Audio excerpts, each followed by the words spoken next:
Len Ashton trains relentlessly under the open sky, swinging his sword against his father while sweat and dust rise around them, refusing to slow down despite his young age and tired limbs. His father overwhelms him easily, sending him crashing into the grass with a heavy blow, reminding him firmly that reckless jumping only leaves an opening for a stronger opponent to exploit. Exhausted and unable to move, Len thanks his father through ragged breaths, earning praise for movements far too skilled for a boy who is supposedly only 7 years old. Spring returns once again, and Len reflects quietly on how quickly 7 years have passed since the moment he first transmigrated into this unfamiliar world as a helpless infant. His home sits within a nameless village inside the Leomel Empire, a Western military nation on the Elfin continent, far removed from the grand cities of legend. Len recalls how difficult it was to accept this new reality at first, especially enduring half a year trapped inside a newborn's fragile and uncooperative body. Keeping his true awareness hidden from his parents, he lay quietly in his crib, letting his mother believe he was simply another ordinary sleepy infant needing comfort. Then, without warning, a mysterious status screen appeared before him, revealing his identity as Len Ashton, eldest son of the Ashton family, and unlocking a skill called Demon Sword Summoning. Unlike the game he once played, this new world offered no visible numbers for magic power, physical strength, attack, or defense, making everything feel unsettlingly real. Still, Len was certain of one thing. He had never once encountered or heard of a skill named Demon Sword Summoning during his countless hours playing the original game. He remembered that during the second playthrough, players could merge 3 existing skills together, unlocking hidden combinations such as a magic swordsman born from a swordsman and magician. Realizing this skill might be different, Len understood that unique skills existed too, rare abilities granted only to specific individuals, and this summoning power certainly seemed to qualify. Testing it for the first time, he successfully summoned a small demon sword of wood, though its tiny size left him quietly unimpressed by the result. Analyzing its properties carefully, Len concluded the sword allowed him to grow plants as an attack, a small natural magic ability he dared not test inside his own room. He noted that raising his proficiency through repeated summoning would eventually unlock new elemental types, with Demon Sword of Metal likely being the very next one available. However, the power came with real consequences, since depleting his magic power entirely could trigger violent headaches, or even cause him to lose consciousness completely.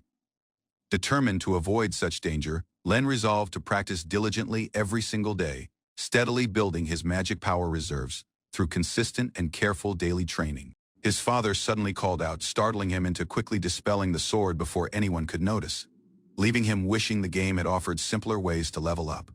Deep down, Len understood that his very existence confirmed this world was tied to the game, meaning a dangerous fate still awaited him somewhere ahead. To protect himself against that looming future, he vowed to study this world thoroughly while training his magic powers starting from this very moment onward. At 7 years old, Len returns home carrying a tray while his father arrives with hunted boars, casually suggesting it is finally time to begin proper swordsmanship training together. His father admits he never formally taught anyone before, having only learned swordsmanship the same rough way from his own father, then eagerly calls Len forward to attack. Len charges forward while secretly channeling power through his hidden demon sword of wood, clashing hard against his father's blade with surprising speed and unexpected force. Impressed by the strong opening move, his father instructs him to keep pushing until his body simply refuses to move any further, and Len obediently agrees despite his nerves. Unable to last even 30 minutes during that very first session, Len collapses from exhaustion, yet quietly notices this 7-year-old body carries surprising physical strength. Panting on the ground, he tells his father he will return once he has gathered enough energy, earning praise for performing admirably well as a complete beginner. His summoning proficiency rises slightly from using the demon sword of wood, and from that day forward his routine settles into morning study, followed by afternoon sword practice. He later learns that demon stones, items harvested from monster bodies, are meant to raise his proficiency, though the source apparently matters a great deal. Testing a stone his father previously gave him, Len discovers it produces no reaction whatsoever, realizing only demon stones hunted personally by himself will actually work. Gritting his teeth, he understands that unlike the original legend of the 7 heroes, this world refuses to make his growth easy or convenient in any way. Life continues quietly around him through farming and small gatherings with neighbors, and before long another full month passes as his training persists without pause. His father notes real improvement in his movements, though Len still loses balance too easily and needs to concentrate his strength more firmly through his waist. Struggling for breath, yet insisting he can continue further. Len is gently overruled as his father firmly ends the day's exhausting training session for his own safety. His father praises his relentless daily effort while warning him not to push himself too far, since overexertion would ultimately only cause unnecessary lasting harm. Thanking his father through heavy breaths, Len is told to rest properly before dinner, his body still trembling from the demanding physical strain of practice. After several more days pass, his demon sword summoning technique finally approaches the 90 mark, bringing him closer to unlocking the next stage of growth. Reflecting on how slowly 2 points rise daily, despite his constant effort, Len admits that his gamer mindset actually makes the grinding process feel oddly bearable. Meanwhile at home, his mother notices things becoming more interesting lately, gently examining his hands and discovering yet another fresh blister from his relentless training.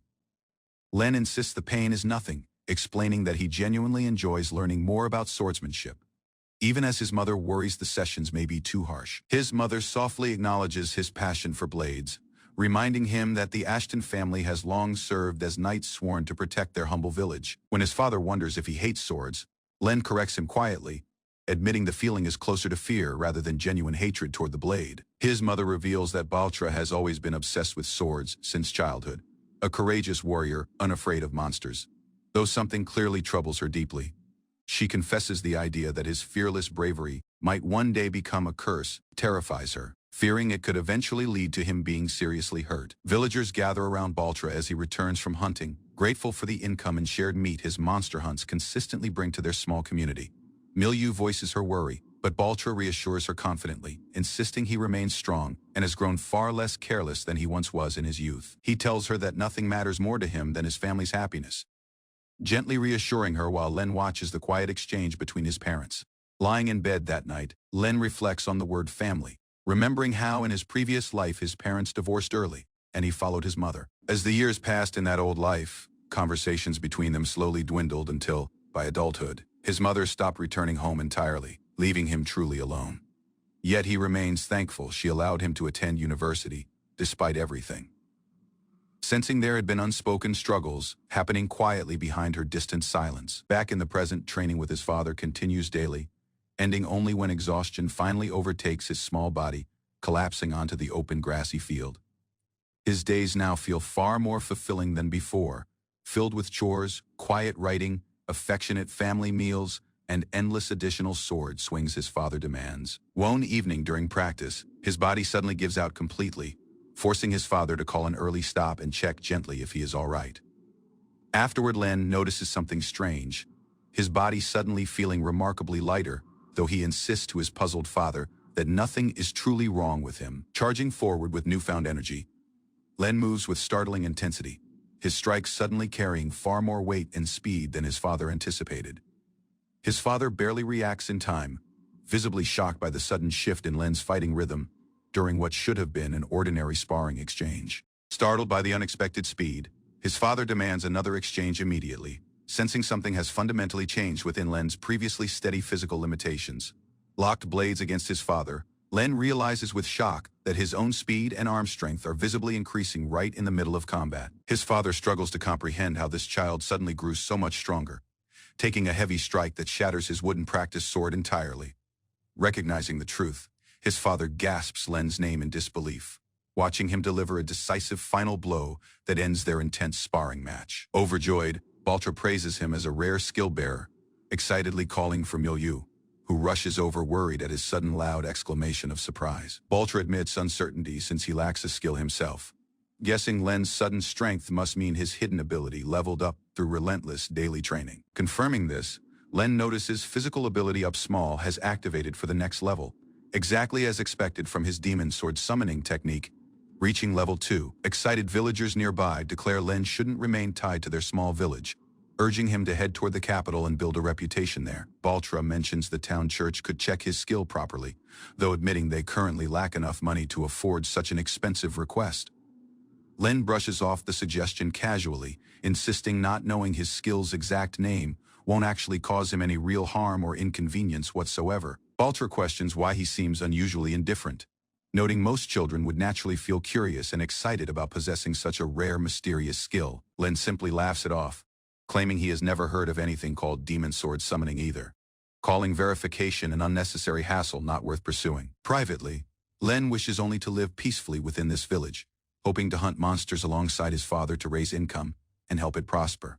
Rather than chasing fame as a knight, he wants to become his father's successor, vowing that he could even protect Baltra if danger struck. Reflecting quietly, Len admits these past 7 years have made him happier than his entire previous life. Feeling forever grateful toward both Baltra and Milieu, he acknowledges that a completely new person has been born within him, someone shaped entirely by this second chance and identity known simply as Len. All he truly wants is for the three of them to live a long, peaceful life together, prompting Baltra to gently scold his sentimental little brat.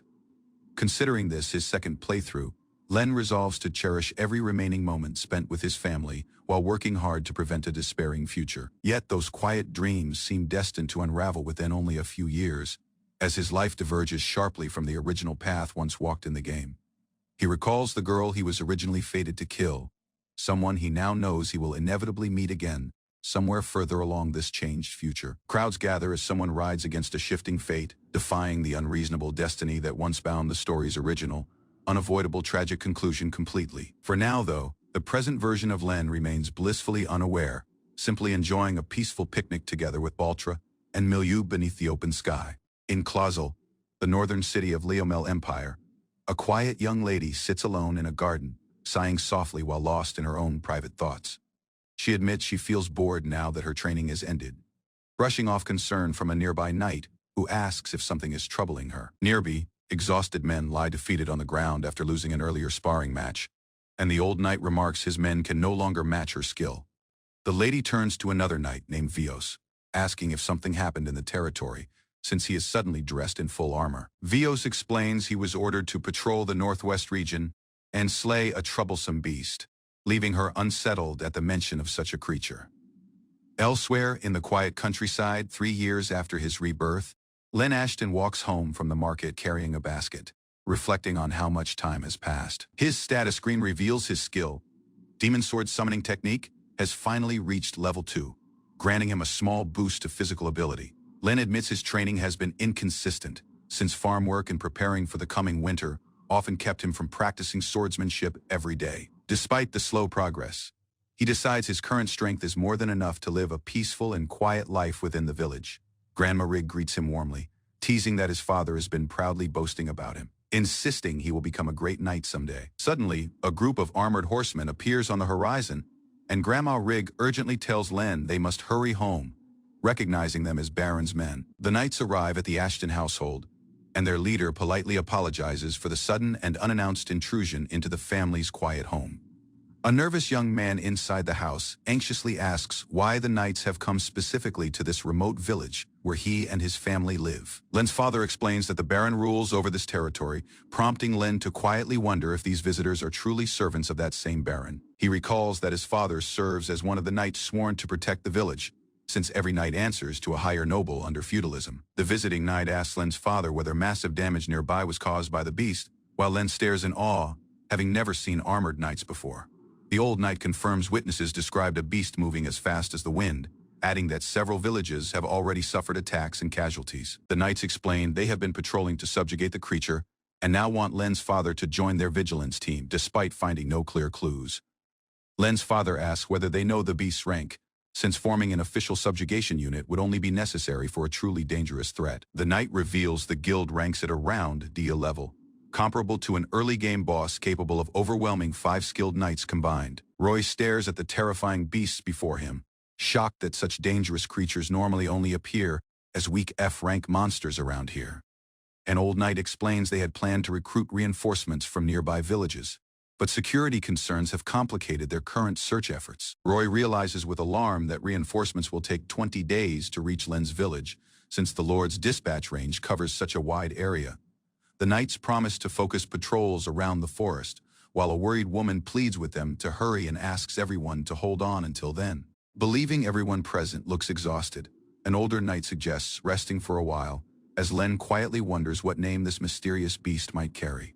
A knight notices Len standing nearby and asks if that boy belongs to Sir Roy, receiving grateful thanks after offering to share supplies with them. Len is amazed to learn the man is the highest-ranked knight in the entire territory, then nervously offers greetings to the celebrated captain of knights. Watching Len wave goodbye to the villagers, the knights note the boy is the same age as their lady, remarking calmly that he is already 10 years old. The captain admits he would have tested Len's swordsmanship on another occasion since the boy is apparently a rare and valuable skill-bearer. Back home, Roy proudly declares they'll be busier from today onward, though Len quietly asks to see the wanted notice describing the mysterious beast.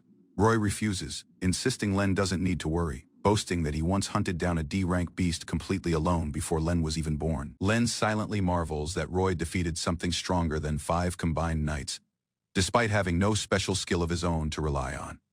Sometime later, Roy and Len work together, catching numerous little boars, planning to increase the number of prey gathered for the time being. Len points out that these small boars attract dangerous predators nearby, since the creatures apparently taste delicious to hungrier beasts roaming the area. Roy explains that reducing the boar population should discourage the dangerous beasts from wandering closer, since only footprints and droppings remain as evidence.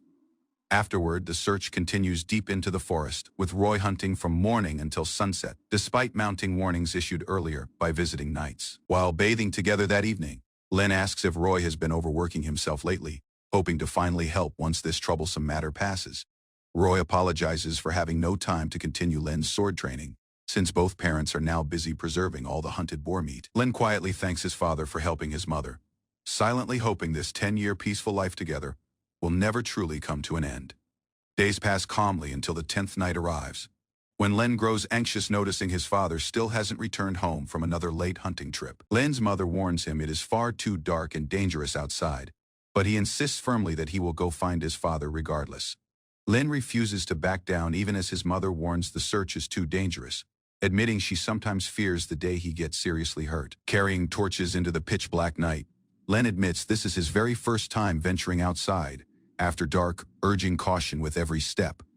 His mother points toward distant torchlight marking the forest entrance, asking Len if he can spot the faint glow across the darkened landscape ahead. Crossing a narrow bridge, she warns him to avoid falling into the rushing river, separating the village from the dangerous forest beyond it. They pause at the bridge's edge, since beasts lurk beyond this point, while Len's eyes slowly begin adjusting further to the darkness surrounding them. His mother suddenly spots Roy resting against a tree deeper in the forest, crying out with relief that he appears completely unharmed.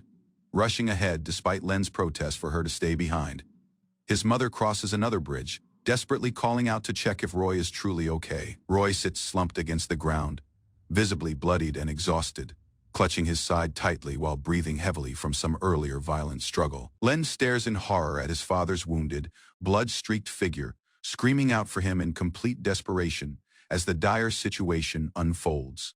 Ren discovered his father collapsed beneath one tree, panic tightening around the family like one noose. Abruptly, a monstrous boar charged through that darkness, its roar shaking the wood's air. Ren moved forward to protect them, but the creature lunged, knocking him to the earth. Pinned while helpless, he struggled as keen fangs closed about his arm. His mom rushed in using fire in palm, desperately trying to save her son. As Ren struggled beneath the beast, 2 further boars emerged from the trees, snarling using menace. Despite that pain, he felt one surge of strength awaken a thing unnatural empowering his limbs. Using a yell, he forced the creature off, stumbling back when the others closed in swift. Just prior to impact, a mighty figure intercepted the charge, landing one crushing blow. Ren gazed in shock. The monstrous boar dropped in one single strike. Using precise force, Ren slashed upward, sending that boar crashing back through that air. His gaze widened as that enemy's numbers dwindled each blow, creating space between him and peril. Survivors hesitated, their growls faded. Ren stood firm, breath ragged, realizing his growth wasn't a fluke.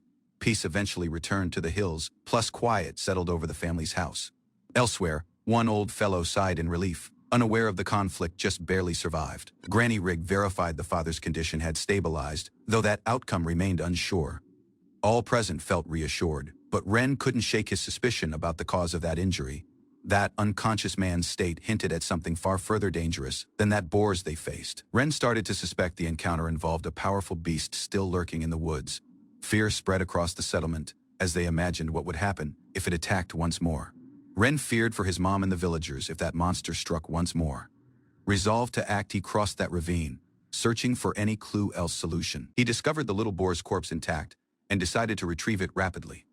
Unexpectedly, Unusual energy rose from that body and was absorbed inside his bracelet. Upon checking his stats, Ren verified his blade summoning abilities had strengthened further. Ren uncovered the bracelet merely absorbed power out of monsters he defeated personally. He informed his mother of his decision to take over his injured father's role. Using resolve, Ren explained he was that last one capable of defending the settlement. He pleaded for her approval to protect everyone until help arrived. That evening, his mother rested silently by the bedside, incapable to sleep. To explore that forest provided he came back prior to nightfall. His mom warned him not to go deep plus to use Tsurugi Rock as one guide. As approaching the landmark, he reflected on his untapped ability, natural sorcery from the demon blade. Omo, powerful boss with similar sorcery, came to mind, drawn from his knowledge of that game. Abruptly, another wild boar burst out of that brush, catching him off guard. Faced using another little boar, Ren calmed himself and tried to activate his sorcery. Vines erupted out of the earth, binding the beast prior to it could strike. Astonished by his success, he marveled at that spell's effectiveness plus control. Though hesitant to hurt it further, he prepared to end the fight in one clean blow. Further boars appeared, giving Ren a chance to test his abilities through real battle training. Ren came back with 12 captured boars on his initial day. Impressing that nearby villagers, he practiced continuously, refining his coordination between magic plus blade to increase efficiency in combat. On that second day, he successfully hunted a second 12 boars and delivered them back alone. By that third day, Ren pushed himself harder, hauling also more prey while resting merely briefly. Beneath the moonlight, Chief Wolven howled atop a cliff, radiating dominance as one rare powerful creature. Ren hurried through the dense forest, guided by one glowing light that pierced the evening ahead. Using a sudden leap, the giant wolf launched an overwhelming attack, forcing Ren inside frantic evasion. Realizing its unnatural movement, Ren identified the enemy's eerie trait. It wasn't one typical monster at every gale erupted violently from that beast's strike, revealing its hidden magic plus flinging Ren backwards. Thrown to that ground, Ren understood Chief Wolven manipulated wind to create unseen palms for stealing, catching his breath. He assessed the situation. This was no opponent his current self could beat. Despite his frail nature magic, Ren gripped his blade, seeking a chance to strike out of below one faint injury. On that beast's leg caught his eye it hinted at earlier life damage. Memories surged. That elderly scar. Could it be the outcome of his father's sword long ago? Ren connected that dots. The wound had likely spared that village. His father had once landed one blow. Watching his dad rest, he understood. The man had fulfilled his duty when a true warrior. Currently determined, Ren remained firm. If his father had battled, he couldn't afford to give up. Chief Wolven roared once more, wind circling its body. The danger remained just as lethal. Ren remained grounded, resisting fear. Nature magic answered as he searched for an opportunity to counterattack. Vines burst out of the earth, but Ren was caught mid-air, plus thrown off balance. Despite that pain, he rushed forward. That beast's roar signaled an immediate danger ahead. He unleashed nature magic, binding Chief Wolven's limbs in vines, forcing it to halt momentarily. Out of above, Ren hit with full force, aiming for that vulnerable spot he'd identified earlier. That sword shattered on impact, scattering fragments, but his gaze remained locked on the foe. Ren's sorcery sword broke mid-strike, leaving only the broken hilt clenched tightly in his palm. Facing that wounded beast, he hesitated, realizing one counterattack was imminent and his armament useless. Attempting to resummon it drained his mana. That broken sword flickered, next vanished once further. Using no time left, he blocked using all his strength, bracing against that monster's claws. Spotting one opening, Ren lunged, stabbing, using desperation toward the wolf's injured leg once more. Chief Wolven's intense blow sent Ren crashing inside a tree, his body slumped plus trembling. He dragged himself at the rear of thick vines, breathing heavily as that beast slowly approached his hiding location. Roots surged out of the earth, shielding Ren temporarily. But that monster began tearing across them. Clutching one herb, he realized it might be his merely opportunity to stay conscious. Thoughts of his injured dad filled his mind, fueling wordless resolve at the rear of his tired expression. Ren hesitated. Using the herb meant risking his father's survival. He couldn't waste his grasping his broken sword's hilt. A realization hit there was still one option departed. Prior to he could act, Chief Wolven unleashed wind sorcery, shattering vines, plus flinging Ren backward, breathing heavily. He took cover again, searching for one final opportunity to strike. Ren launched vines once further, desperately restraining the creature to buy himself some seconds. Running low on mana, Ren hurried toward that boar corpses scattered across that battlefield. By absorbing sorcery stones from that fallen beasts, he hoped to restore enough energy to battle Wone. System prompt appeared unlocking the following tier. The the powerful demon blade of metal. Using no other option, he bet everything on the fresh weapon and launched forward once more. Vines entwined that enemy, locking Chief Wolven in location as Ren's assault took final form. Memories of his household fueled Ren's resolve when he absorbed mana out of fallen monsters. Using the demon blade of metal finally unlocked, he stood resolved, refusing to lose. Chief Wolven charged, but Ren endured, channeling his remaining power inside one final blow. That blade hit cleanly his all. In wholehearted single attack discovered its mark. Ren launched one deadly blow, driving his blade into that Chief Wolven's skull. Using the beast defeated, energy surged into that blade, transforming it into the magic blade of metal. His limbs failed him, that drained power leaving his body fell beside the fallen beast. Across blurred vision, he spotted riders approaching, drawn by that dying beast's cry. One passing military force crossed the land, oblivious of Ren's silent struggle beneath that trees. Knights out of Clausel arrived at that cottage, urgently requesting shelter for that wounded child. One of that soldiers carried Ren's unconscious form, prompting immediate concern from the lady. Though barely conscious, Ren clutched his bag tightly, unwilling to release it even in pain.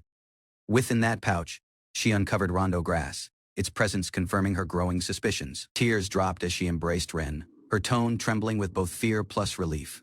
News of Len Ashton's feat spread quickly. He had defeated the Chief Wolven alone. 2 months afterward, his actions still echoed, drawing that attention of nobles plus warriors alike. His growth was currently measured, skill levels rising, his sorcery swords gaining strength plus range. Out of his victory, a new weapon appeared, like armor called the Magic Blade of Bandit. Despite concern, Len practiced once more, driven by purpose, undeterred by warnings, else lingering fatigue. As riding through that forest, Len humbly thanked the knights for reaching him in period. He disclosed the concealed treasures of the Chief Wolven, hoping to support his settlement. Using Lord approval that raw materials were sold at one generous rate. Tax-free this year, prosperity currently seemed sure, bringing hope that would final generations. Backhouse, praise and warmth greeted Len. His efforts eventually recognized by family plus friends. Ren credited his victory to his father's guidance, insisting the triumph wasn't his alone. Among that treasures he chose that uncommon Salacia pearl, captivated by its beauty. He also requested one bracelet, grateful for that chance to wear it openly at final. Despite concerns, his family praised his bravery, proud of the selfless risks he took. Peace eventually returned to the village, thanks to that boy who faced a creature alone. Ren came back to daily life, helping with chores beneath that calm village heavens. Nearby, one girl sat alone under a tree, lost in thought, unfamiliar to that locals. Curious, Ren spotted her presence and detected she was not from the settlement. Abruptly, she turned to him plus questioned if he was Len Ashton. He verified, puzzled, feeling sure they had crossed paths prior to somewhere he couldn't yet remember. She approached using calm steps, her gaze steady as that wind brushed through that grass. Throughout the stone wall, Len met her gaze, oblivious their shared journey had just begun. Beneath the blooming tree, a mysterious young woman appeared and questioned if he was Len Ashton. Though startled, Ren verified his name.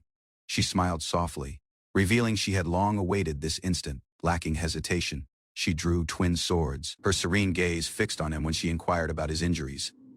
As placing down the crate, Ren asked her knowledge of him. Her response was a peaceful signal. In one instant, her blade swung using force. Their meeting wasn't peaceful, it was the beginning of conflict. Ren stopped the twin blades just in period, caught off guard by that sudden force. Spinning gracefully, that young woman overwhelmed multiple opponents, her speed leaving that group in disarray. She smiled brightly, acknowledging Ren's effort, impressed by how he managed to hold his ground. Despite his confusion, Ren focused on defense. Her skillful attacks kept him constantly on edge. Assuredly, she reminded him that blades were dulled. Her intent wasn't harm yet evaluation across combat. Blades clashed once further. She acknowledged that situation was troublesome, yet didn't intend to stop yet. Ren moved decisively. Seeing no other option, he prepared to end the duel himself. Using one swift maneuver, he disarmed her plus brought her down, claiming a peaceful victory. As holding her wrist, something about her reaction shifted. Recognition flickered at the rear of her wide gaze. Embarrassed, she cried at him to back off. Ren leaped away, apologizing in one panic. Just when Ren caught his breath, she declared that match wasn't over and demanded a second round. Galloping hooves interrupted her challenge. One commanding voice yelled for that princess to stop immediately. Ren turned to see Vice Sama leading armored knights, his expression stern but composed, realizing that situation. The girl moved forward and offered to explain all things herself. She disclosed her true role, delivering one official letter to the Ashton household on her father's behalf. Ren froze when she praised his family's victory, plus talked of high hopes for Len Ashton. Using a serene voice, she introduced herself as Lycia Clausel, that scientist of White Wone. Sudden memory surfaced. Ren recalled carrying her lifeless form.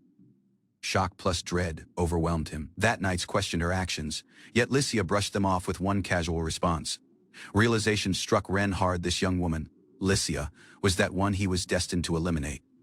Confusion clouded Ren's thoughts when he watched Lycia, unsure why she emerged in his realm. Afterward, they shared tea inside one quiet cottage, surrounded by knights plus lingering questions.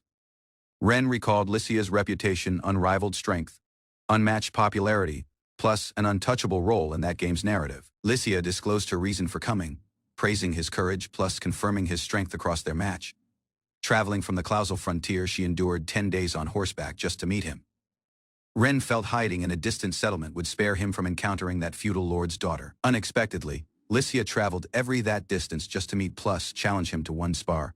He downplayed his role in that battle, crediting his dad for weakening the foe beforehand.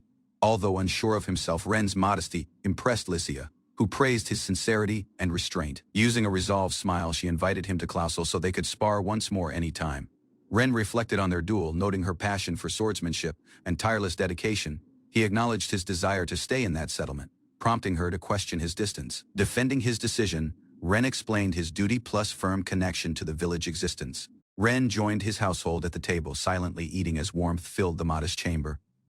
Afterward that evening, he finished chores under that moonlight, brushing horses while recalling sword training. Stretching his arms, he asked the timing, unsure if this was rest else more practice. One young girl appeared, determined plus prepared, announcing she'd arranged everything for their next blade session. Instead of obeying, Ren crouched down, weighing that option to simply ignore that armament altogether. Faced using a bold ultimatum, Ren froze when the girl's danger echoed in his ears. Her remarks struck deeper than expected, yet he masked discomfort with one forced grin and lifted the blade. Resolved, she declared her condition's defeat meant reality plus departure would no longer be optional for him. Ren attempted negotiating, but also victory wouldn't spare him her persistent visits to the quiet settlement. Using no more chamber to stall, he braced himself as she charged, initiating their decisive duel. Ren barely raised his blade in time when her aggressive strike came in fast and keen. She shifted using relentless speed, spinning plus lunging, forcing Ren to constantly shift his footing. Despite her momentum, he managed to parry, questioning that desperation at the rear of her intense determination. Pressed close, both clashed blades mid, shout neither willing to yield, neither holding back anymore. Titles meant not a thing now. Her pride as that scientist demanded she fight with all things she had. She charged with intense intent, unwilling to lose to a person her own age. Ren countered midair, puzzled how her title factored inside such one personal grudge. According to her, divine abilities granted her exceptional sword technique plus physical power. Magic added to her advantages, making any loss feel utterly unacceptable in her eyes. Fueled by pride plus frustration, she charged once more, unleashing all things in one relentless advance. Using renewed fire, she declared her intent plus struck with explosive speed plus focus. Ren struggled to block. Her strength had surged, likely boosted by sacred magic's power. He recalled its holy attributes, healing, curse, breaking, also enhancing physical might while resistance. Dodging her relentless strikes, he understood all her traits had merged inside one perfect warrior. Also, Ren had to admit, when serious, her power reached one overwhelming, nearly untouchable level.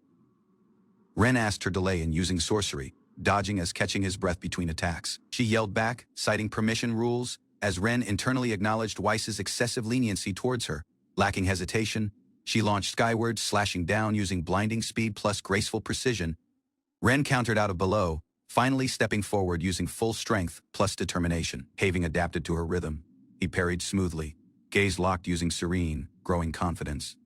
Ren stopped her strike with precision, acknowledging her strength yet recalling a fiercer foe from prior to. He shut the distance, catching her off guard when her defenses faltered for one brief second. Lacking hesitation, Ren pushed forward, surprising her using a calculated move that nearly shattered her stance.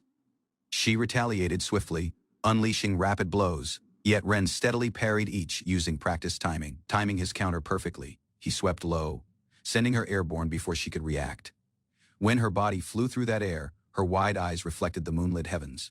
Landing difficult on the grass, she glanced up to find Ren standing over her. Ren steadily declared his victory, sweat clinging to his resolved features. She lay frozen, wordless, still processing that outcome she hadn't anticipated. Disbelief filled her gaze, unable to accept that she had actually lost the match. Ren hurried forward, thinking the conflict was over until she shoved herself back to her feet. Tears welled in her gaze, yet her grip tightened when she refused to surrender just yet. One clap echoed from at the rear of, drawing both their eyes to the armored fellow approaching. He praised Ren's power, amazed by the victory against her plus the sacred sorcery. Further credit went to Roy's practice and Ren's effort, acknowledging his earlier conflict with that chief Wolven. Beneath the quiet night heavens, Weiss acknowledged Ren's strength and addressed the humbled youthful lady. He encouraged her to reflect on the defeat as motivation to improve further. Bowing her head, she silently accepted his remarks, her pride softened by that experience. She expressed gratitude and apologized, admitting the match had been meaningful to her. Ren answered sincerely, and when she left to rest, mutual respect silently settled between them. Weiss expressed gratitude on behalf of that baron and questioned Ren to forgive the young woman. Ren humbly downplayed his effort, yet Weiss steadily acknowledged that significance of his actions. Reflecting privately, Weiss acknowledged the young woman had grown overconfident and required this humbling match. He desired for more period, but tomorrow's departure had already been resolved, despite all things. Weiss smiled, recalling how she had insisted on coming to that settlement herself. Weiss clarified her mission to visit nearby villages, plus ease unrest on behalf of that baron. Ren learned of her academic excellence and elite status, reshaping his earlier assumptions. Though challenging to approach, she seemed honest plus sincere under her commanding exterior.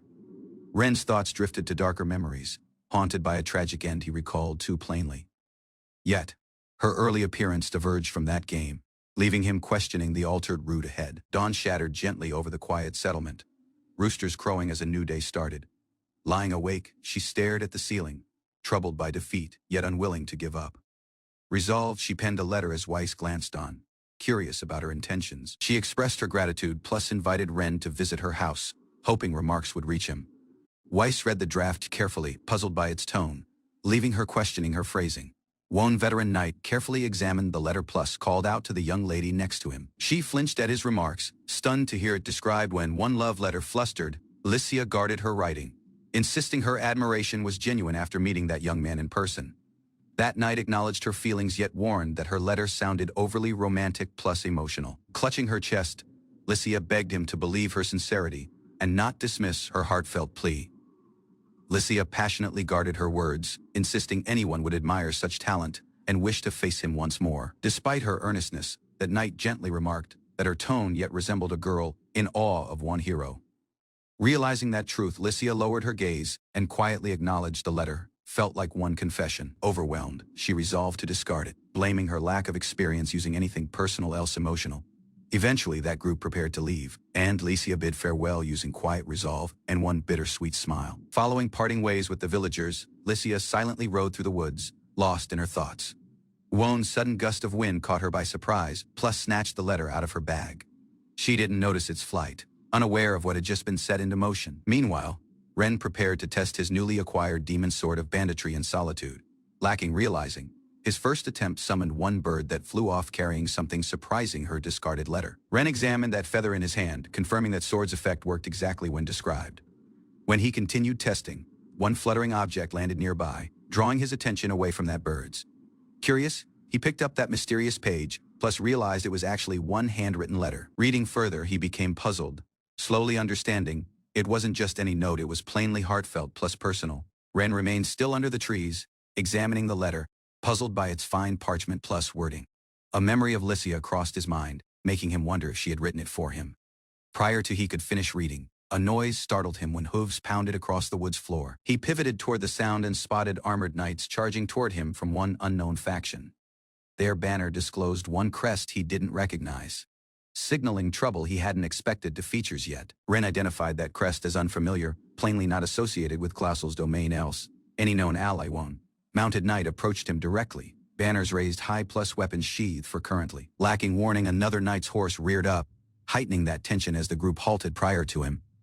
Ren verified his identity when asked, as the knight inquired about that Ashton family's territory. That commander revealed they bore an official message from Viscount Givens, while demanded to be guided. Ren understood the visiting knights were from one neighboring noble house, unrelated to the Ashton household. Following arriving at the estate, that soldiers dismounted, and their leader prepared to make one formal approach. Within the house, The knights presented themselves to that Ashton's, with Ren quietly observing that exchange. One warrior stepped outside, plus unexpectedly addressed Ren, revealing a personal message from that Viscount. He informed Ren that his abilities had been noticed, plus an offer of employment currently awaited him. One knight out of Clausel's camp stepped forward, insisting their lord had extended the invitation initial. That visiting envoy calmly responded, clarifying that an offer doesn't equate to one accepted agreement. He was rapidly reminded that the settlement remained under Clausel control, plus formalities must be observed. Using steady conviction, that warrior argued that rank should not override basic diplomatic respect.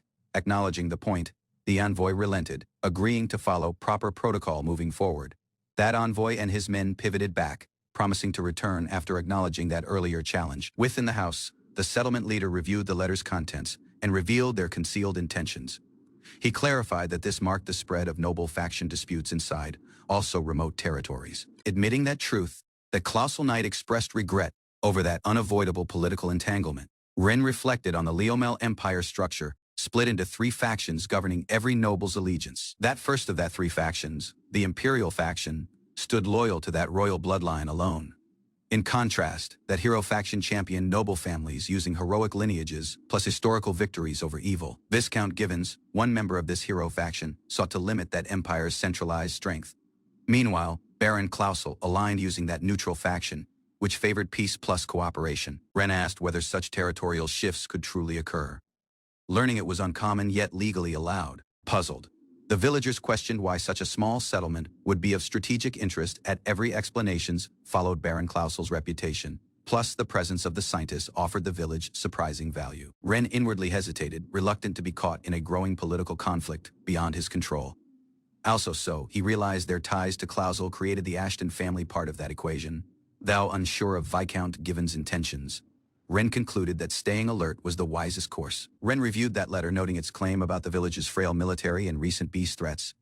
His dad acknowledged the Wolven incident, yet stated it was an isolated while unusual occurrence. Ren silently processed the statement, troubled by that implications behind calling it one abnormality. Weiss had once warned him failure to defend territory could invite official reprimands or worse. Following that logic, Ren questioned whether Clausel's domain was at risk of formal punishment soon. Ren shared his suspicion that Viscount Givens might be exploiting the situation for personal gain. That family reacted in shock as Ren clarified the plan to frame Baron Clausel. Using that incident, Viscount Givens could offer protection plus, in doing so, pull Clausel inside the hero faction. He proceeded, realizing this manipulation might have been calculated from that start of that crisis. If so, the entire affair could be part of a worst-case, long-devised strategy. Ren weighed one disturbing possibility, that Wolven incident might have been orchestrated by Viscount Givens himself. His dad reacted with disbelief, unwilling to accept that some noble would unleash a beast, though lacking evidence. Ren acknowledged the theory clarified too numerous things to ignore. Others recognized the gravity if genuine. It would spark a scandal across that entire noble circle. One warrior praised Ren's insight, revealing also Baron Clausel feared such manipulation was in motion. Len clarified that, for now, they could merely stay alert, plus prevent further incidents. Orders were given to inform that Baron plus reinforce their guard lacking delay. Despite uncertainty, Len understood he might face former comrades out of that hero faction. Period moved on when Len returned to study train, plus prepare for what lay ahead. When seasons shifted into winter, the settlement embraced peace, unaware of the storm silently brewing. That villagers successfully completed another winter hunt. Thankful for Len's continued support plus leadership. One warrior praised Len's talents, suggesting he would thrive in that capital, yet Len politely declined. Though that others were disappointed, Len remained committed to his settlement and heritage when Ashton's heir. Upon returning house, Len greeted his family using a cheerful smile, carrying goods from that market. Within, a young woman reading calmly informed him the madam was currently using rig, don't know elsewhere. Ren entered that house plus froze, in surprise upon seeing a surprising guest. Then Lycia, startled by his reaction, covered her ears, and scolded him sharply. Puzzled, Ren demanded an explanation, yet incapable to believe she was there. Using frustration, she disclosed her cause. If he wouldn't come to her, she'd come instead. Ren observed that unusual object closely, when water poured steadily out of its nozzle. That young woman proudly introduced her magical invention, one crystal orb that produced clean water effortlessly. Ren asked the practicality, yet she explained it had been repaired employing her own funds. Using a serious tone, she acknowledged the gift was also tied to earlier life noble conflicts. Thou titled at Saintus, she confessed her limits against powerful factions, yet gripped her back. Lycia reflected on the Saintus' lineage, acknowledging their repeated appearance, yet lack of heroic achievement. Ren understood their status, while respected, couldn't compare to that legendary 7 heroes, else Lion King. Following returning, Lycia requested Ren's help to visit her father's chamber for one urgent matter within the room. She calmly started channeling sacred magic into the unconscious man's weakened form. That father awakened completely healed, thanking Lycia as Ren looked on in peaceful amazement. Following stepping into that hallway, Ren asked if she had treated the fellow previously. She verified it using one nod, leaving Ren slightly embarrassed for not knowing sooner. Beyond the home, they resumed training, their blades clashing under that falling snow. Ren spotted improvement. Her strikes had grown faster and further precise in a short period. Just as she attacked, her footing slipped, throwing her off balance mid-swing. Ren caught her mid-fall, steadying her prior to she could hit that earth. Lycia, breathless yet determined, asked his stamina following their intense exchange. Also, while tired, she admitted that sparring using him was the most enjoyable part of practice. They agreed to continue their duel the following morning. Both unwilling to back down during her short stay, they practiced daily plus shared peaceful moments between sparring sessions. Lycia departed using her escort, leaving Ren quietly watching when her figure disappeared into that distance. He acknowledged her promise to return, but reminded himself not to grow too attached. Spring reached, and with it came that next chapter of Ren's life in this realm. Together, using his father, currently completely recovered, Ren resumed their peaceful daily routine. That calm shattered when knights out of Viscount Givens appeared again, drawing wary stares from that villagers. One knight approached Ashton plus Ren with one confident smile, claiming he had awaited their arrival. That man extended an offer, one invitation to join the Viscount's ranks, and one proposal for Len. He disclosed plans to sponsor Len's entry inside that elite Imperial Cadet Academy's special class. That news caught all present off guard, stirring doubt plus unease. Ashton asked the offer's credibility, knowing how uncommon special class admission genuinely was. That knight explained that special class only accepted nobles and gifted elites raised in that capital.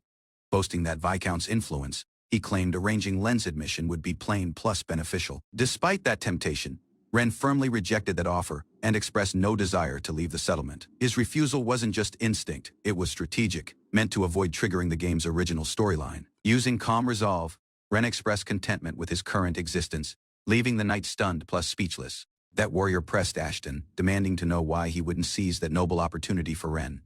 Ashton acknowledged the capital had its benefits, yet believed Ren's wishes should come initial. Using steady resolve, he affirmed his loyalty to the Clausel household and declined that offer respectfully. That knight accepted that written reply and promised to deliver it to that Viscount directly, prior to leaving.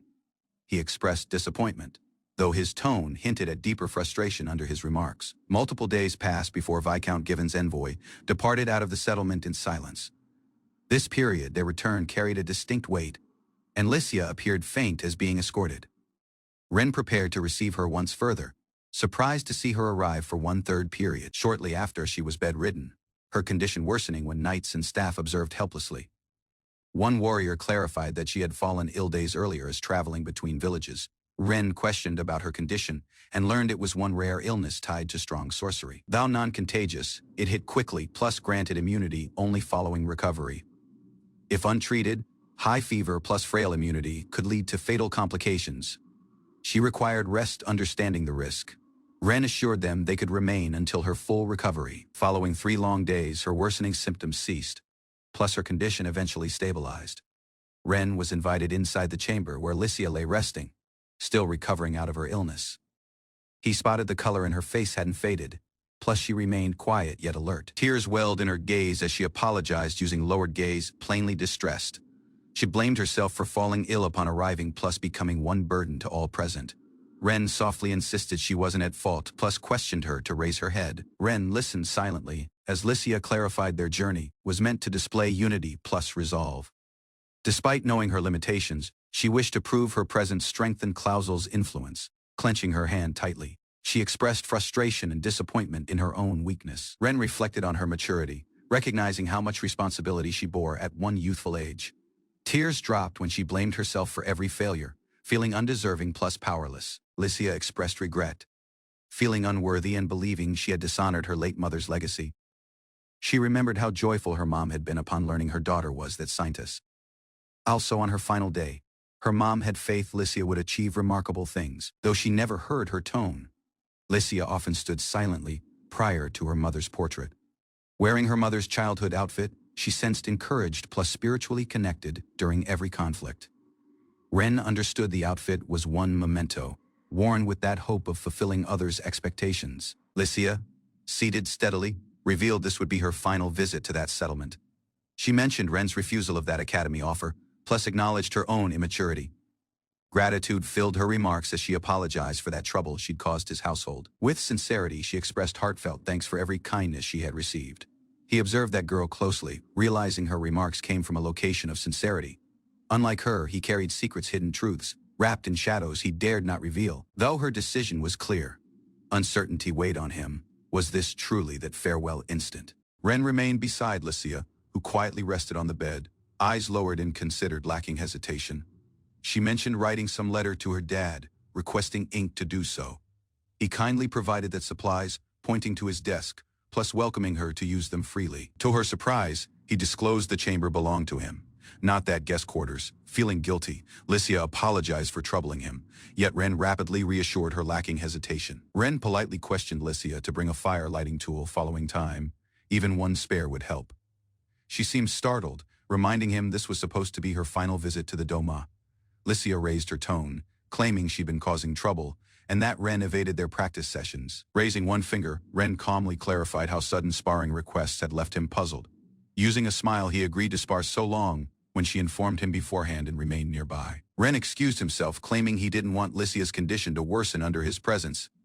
Prior to leaving, he vowed they'd speak properly once she sensed well enough to do so. Departed alone, Lycia stared at that door as Ren questioned his own unusual farewell. Doubt lingered in her thoughts. Was he being sincere? And could she really return? When her headache faded, a quiet serene settled, softening the tension that had filled the chamber. Resolved to write before exhaustion came back, Lycia rose plus approached Ren's desk for supplies. As searching the drawers, she questioned if the ink was stored inside one decorative box. Upon opening it, she discovered a paper tucked between other contents, drawing her curiosity. Reading that heartfelt message, her eyes widened at that mention of valor plus affection. One elder nearby observed bluntly. It resembled one love letter, leaving Lycia utterly stunned, palms trembling. Lycia clutched the letter, struggling to form remarks across sheer embarrassment. Panic surged. How had it ended up here? He must have read it. There was no doubt. Frantically, she denied the letter's intent, insisting it wasn't romantic, just admiration for his character.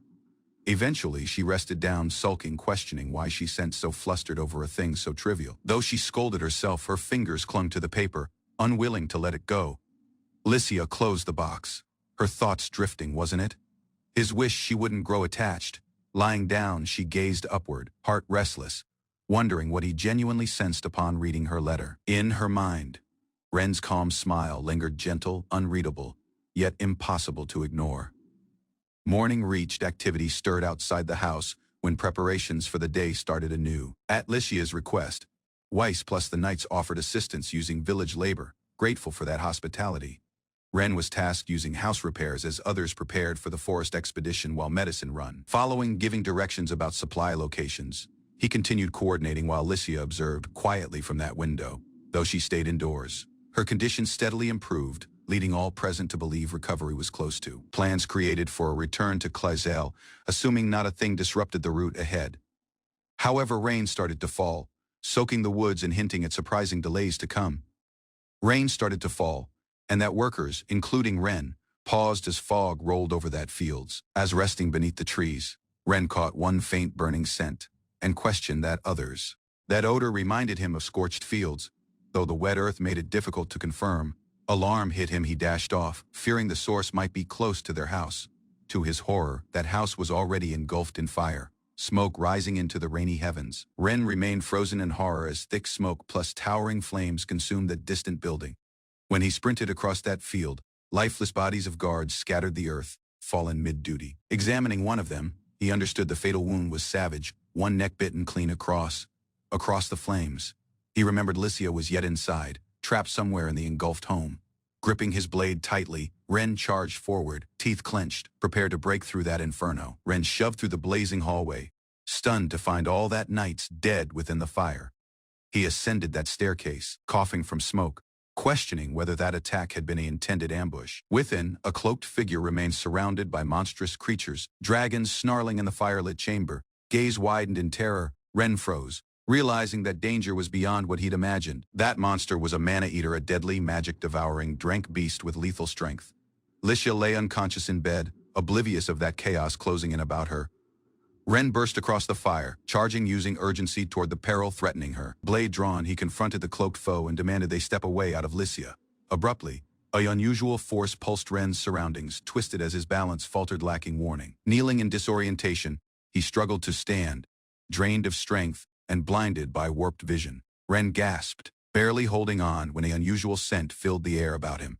The cloaked figure revealed one jar of incense, claiming its strength could subdue also dragons. Weakened plus dizzy, Ren fell next to the unconscious Licia, realizing that situation had worsened. His palm twitched as his awareness started to slip away, flames roaring louder in that distance. Gloom consumed his senses completely, leaving not a thing but silence plus falling ash. That creaking wheel jolted Ren awake, light piercing across the gaps in one wooden crate. Chained plus confused, he discovered himself lying in a straw-filled cart, using no idea where he was. Nearby, Licia remained unconscious, her wrists and ankles also bound. Ren rushed to her side, calling out and checking her condition in panic. Reassured, he noted her shallow breaths. She was alive, but yet recovering from that drug's effects. Zone-rattling wheel jolted the young man awake as sunlight pierced that wagon's wooden slats. Chains bound his limbs as he scrambled upright, disoriented and surrounded by straw. Next to him, the youthful lady stayed unconscious, her legs also shackled by iron cuffs. Desperately, he shouted to her, relieved while her faint breath confirmed she was yet alive. Concerned thoughts raced through his thoughts, questioning their captor's intent plus how far they'd been taken. Bone hooded figure silently observed from that shadows, known to manipulate plus command vicious monsters. Twin-headed beasts surged forward beneath his control, revealing his power surpassed that of greatest tamers. Ren crouched next to Licia, eyes sharp, yet concern deepened as her breathing turned further labored. Period was slipping away. Her trembling palm cautioned that death would come if they delayed further. Determination hardened in Ren's eyes. He refused to let her life end on this battlefield. Licia lay motionless on that ground, resolved. Ren vowed to change her fate, lacking hesitation. Ren gradually opened his eyes, haunted by the remnants of one vivid dream. Emotions stirred within him: regret, sorrow, and a thing deeper he couldn't name. Inside that dream, Len Ashton appeared. That figure wasn't just familiar. It mirrored Ren in unsettling ways, as though tied to one fate he once ignored. Fear had paralyzed him while it mattered most. As his dad fell ill, he couldn't muster the power to gather herbs. Prior to his eyes, his dad, once a brave warrior who faced Chief Wolven, breathed his final. Shortly after, disaster struck. Fire devoured the village, plus chaos reigned. Ren knelt next to his wounded mother, panic rising when he understood she wouldn't respond. As the village lay in ruins and despair surrounded him, one mysterious woman arrived using armored knights. Her palms moved with grace and certainty. Using a gesture alone, she commanded calm and radiance in that chaos. No one doubted her identity. She possessed that air of one chosen by the Divine One, genuine scientist. Next, a strange sensation overcame him. Lying in that dirt, breath shallow, he glimpsed scenes he had never lived. Memories of Len Ashton, the legend, echoed through his thoughts. When the cart moved through that forest, Ren's mind swirled with doubt. Was their meeting genuinely destined? He glanced at that girl who rescued his village. There had been no sign of conflict between her plus Len Ashton, at least not in that dream. One chilling image surfaced: Len, standing alone in the shadows, carrying that lifeless body of a young woman. Questions surged. Ren searched for answers. If Len took her existence, there must have been a purpose. Could one hidden reality explain it? Abruptly, the wagon stopped. Someone approached. Ren knelt next to the girl, confused by that sudden halt. Within the dark, confined wagon, Ren and the young woman lay restrained. A small portion of food and water was tossed in lacking care. Ren pleaded for that chains to be removed so he could at least help her. That hooded figure dismissed his request using cold indifference. Harsh remarks followed. The captor claimed to have already provided more than enough aid potions, herbs, and period. Explaining further, that cloaked one disclosed one magical tool in use. Using that, the panel slid shut. The voice ordered silence and rest, departed in the gloom. Ren sat helpless, heart racing with frustration plus fear. Evening settled in the forest. A campfire flickered in that distance while the captor rested beyond. Cautiously, He lifted the water pouch with bound hands plus held it toward the unconscious young woman. Every movement was slow, precise. Drops touched her lips. Her eyelids twitched faintly, one soft breath escaping her mouth as she stirred for that first period. Ren observed her closely. She had little power left. Any further delay could be fatal. Over the sleeping world, the full moon illuminated that quiet hills. Its light signaled the hour to act, and Ren was prepared. Ren stayed quiet, eyes locked on the cloaked figure close to the fire. His resolve hardened. He would act, now else never. Summoning one surge of energy, he called forth the demon blade. Chains shattered in an instant under its overwhelming strength. Amazed by its sharpness, he swiftly sliced the remaining restraints. That sword had granted him a route forward freedom. Using the girl's arm about his shoulders, he carefully exited that wagon abruptly. A shriek tore through the sky. Bat-like creatures dove from above. Ren turned sharply, blade ready, as the enemy struck fast and lacking warning. Wound Dragon descended from above, wings slicing through smoke, fire trailing in its wake. Ren shielded the girl with his form, pinned under the wagon. He clutched her tightly while a massive force hit down, narrowly missing them both. That wagon exploded violently. Wood splintered and debris flew across that air. That sudden blast stunned the hooded figure. Just beyond the wreckage, the creature roared and surged forward through that destruction. Amidst that smoke and falling debris, Ren stood to his feet. Sword in hand, he prepared to battle. Out of the smoke, Ren swung his sword in a wide arc. A mighty force burst forth. That cloaked figure staggered in shock, caught off guard by the weapon's destructive strength plus its unknown origin. Nearby, one chain snapped cleanly as another force struck. One post the horse reared, now free out of its tether. Lacking delay, Ren summoned a second weapon this time, that demon sword of wood. Vines surged forward toward the foe. Wrapping tightly, that vines restrained the black creature mid-charge. Its limbs thrashed, but escape proved impossible under that binding force. Vines surged at the rear of them, trapping the cloaked enemy in place. Ren shifted forward, carrying the girl towards safety. Surprise filled that air. The enemy thrashed, recognizing the sorcery as natural and uncommon. Ren pressed on, unwavering. Using one strong leap, Ren reached that horse. Every second mattered now. The opportunity to escape was in sight, yet from behind. That captor raised his staff, unleashing a final attack. Resolved, he refused to let them flee. In response, Ren summoned a second blade, that demon sword of banditry. Eyes locked ahead, he prepared to strike once further. Just when the enemy raised his staff to cast, one blade whipped through that air, severing it cleanly. That cloaked figure stared in disbelief, palm empty. His focus broke when panic took over. Ren didn't slow. Using the girl held tight, he jumped onto the horse and urged it forward through that smoke. One winged beast lunged from that sky, jaws wide. Ren glanced back, unable to dodge in period prior to impact. A blinding burst of energy exploded out of Ren's sword, blasting the monster away in midair.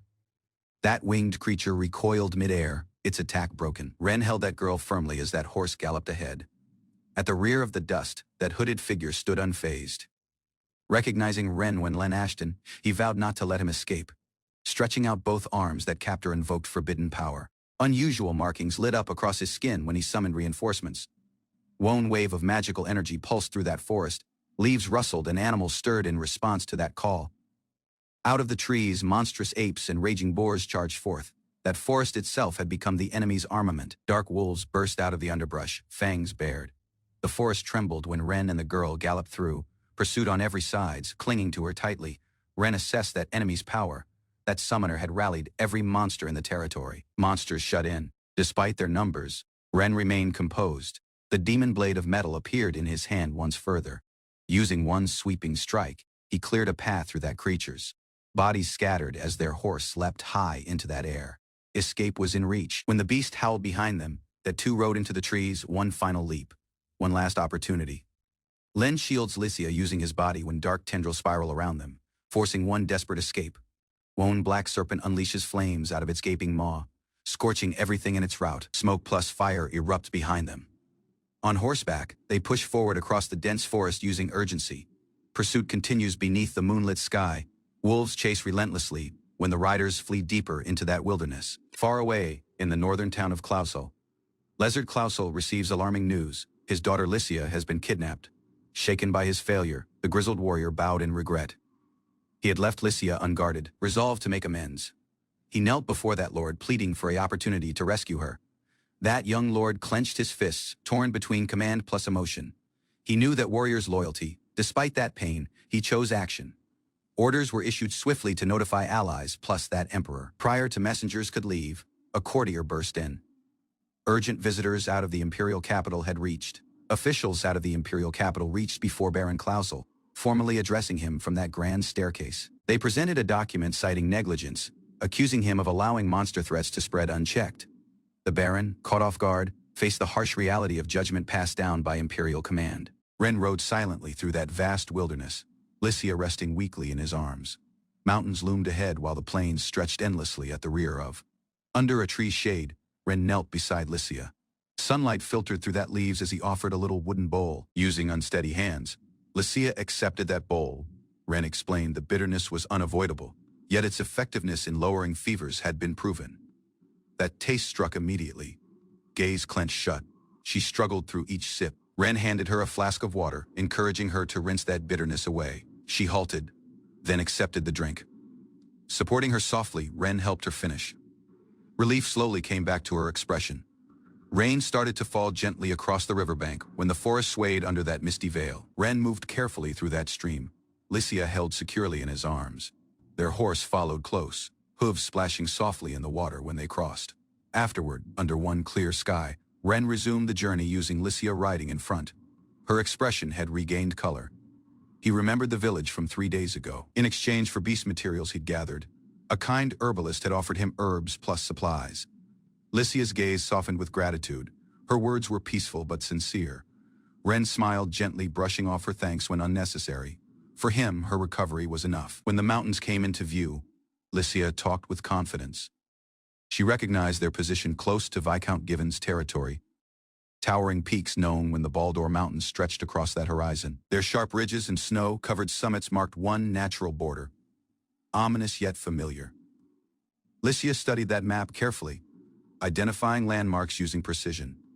She offered to guide them forward, knowing that terrain continuing along that trail. Ren inquired about that distance to their following destination prior to moving on.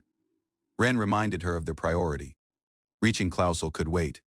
Ensuring her family's safety came initial. Plus, he wouldn't abandon that responsibility. Ren reassured her using a gentle smile. He believed her household had likely escaped danger and discovered shelter. Using steady confidence, he told her not to worry. His calm words and unwavering gaze bore quiet strength. Lycia glanced away, reluctant though comforted by his trust. Their route pointed toward Clausel. Ren talked of plans to greet the Baron, explore briefly. Next return, evening fell and rain soon followed. Trees swayed in that storm as the pair found shelter under one rocky overhang. Beneath the cover of gloom, Ren struck flint beside one pile of dry wood. Sparks caught flame, warmth returning to their temporary camp. Close to the warmth of the campfire, Ren placed a massive bird on the ground. Lycia, surprised by the catch, questioned how he'd managed. Her gaze shifted towards his sword. Curious, she asked if it aided the hunt. As Ren admitted it helped, he refused to explain further, calling its power a secret. Lycia pouted at that vague reply. As tending to their supplies, she noticed something glittering near her belongings. One mysterious pendant dangled from a delicate chain, unfamiliar plus oddly shaped. She raised it, puzzled. The surface was cracked, and it shimmered faintly. He recognized it. That pendant had been taken during a desperate escape. Ren remembered details of their past encounter. The beast tamer had employed a magic tool to soundproof that carriage. Lycia studied that object again. Its cracked surface didn't diminish its potential value. In that right moment, it could serve when vital evidence. As the rain continued outside, Ren checked the skewered meat roasting over that fire. Once satisfied, he carefully removed them and turned to share that meal. Using a light-hearted tone, Ren presented the food to Lycia.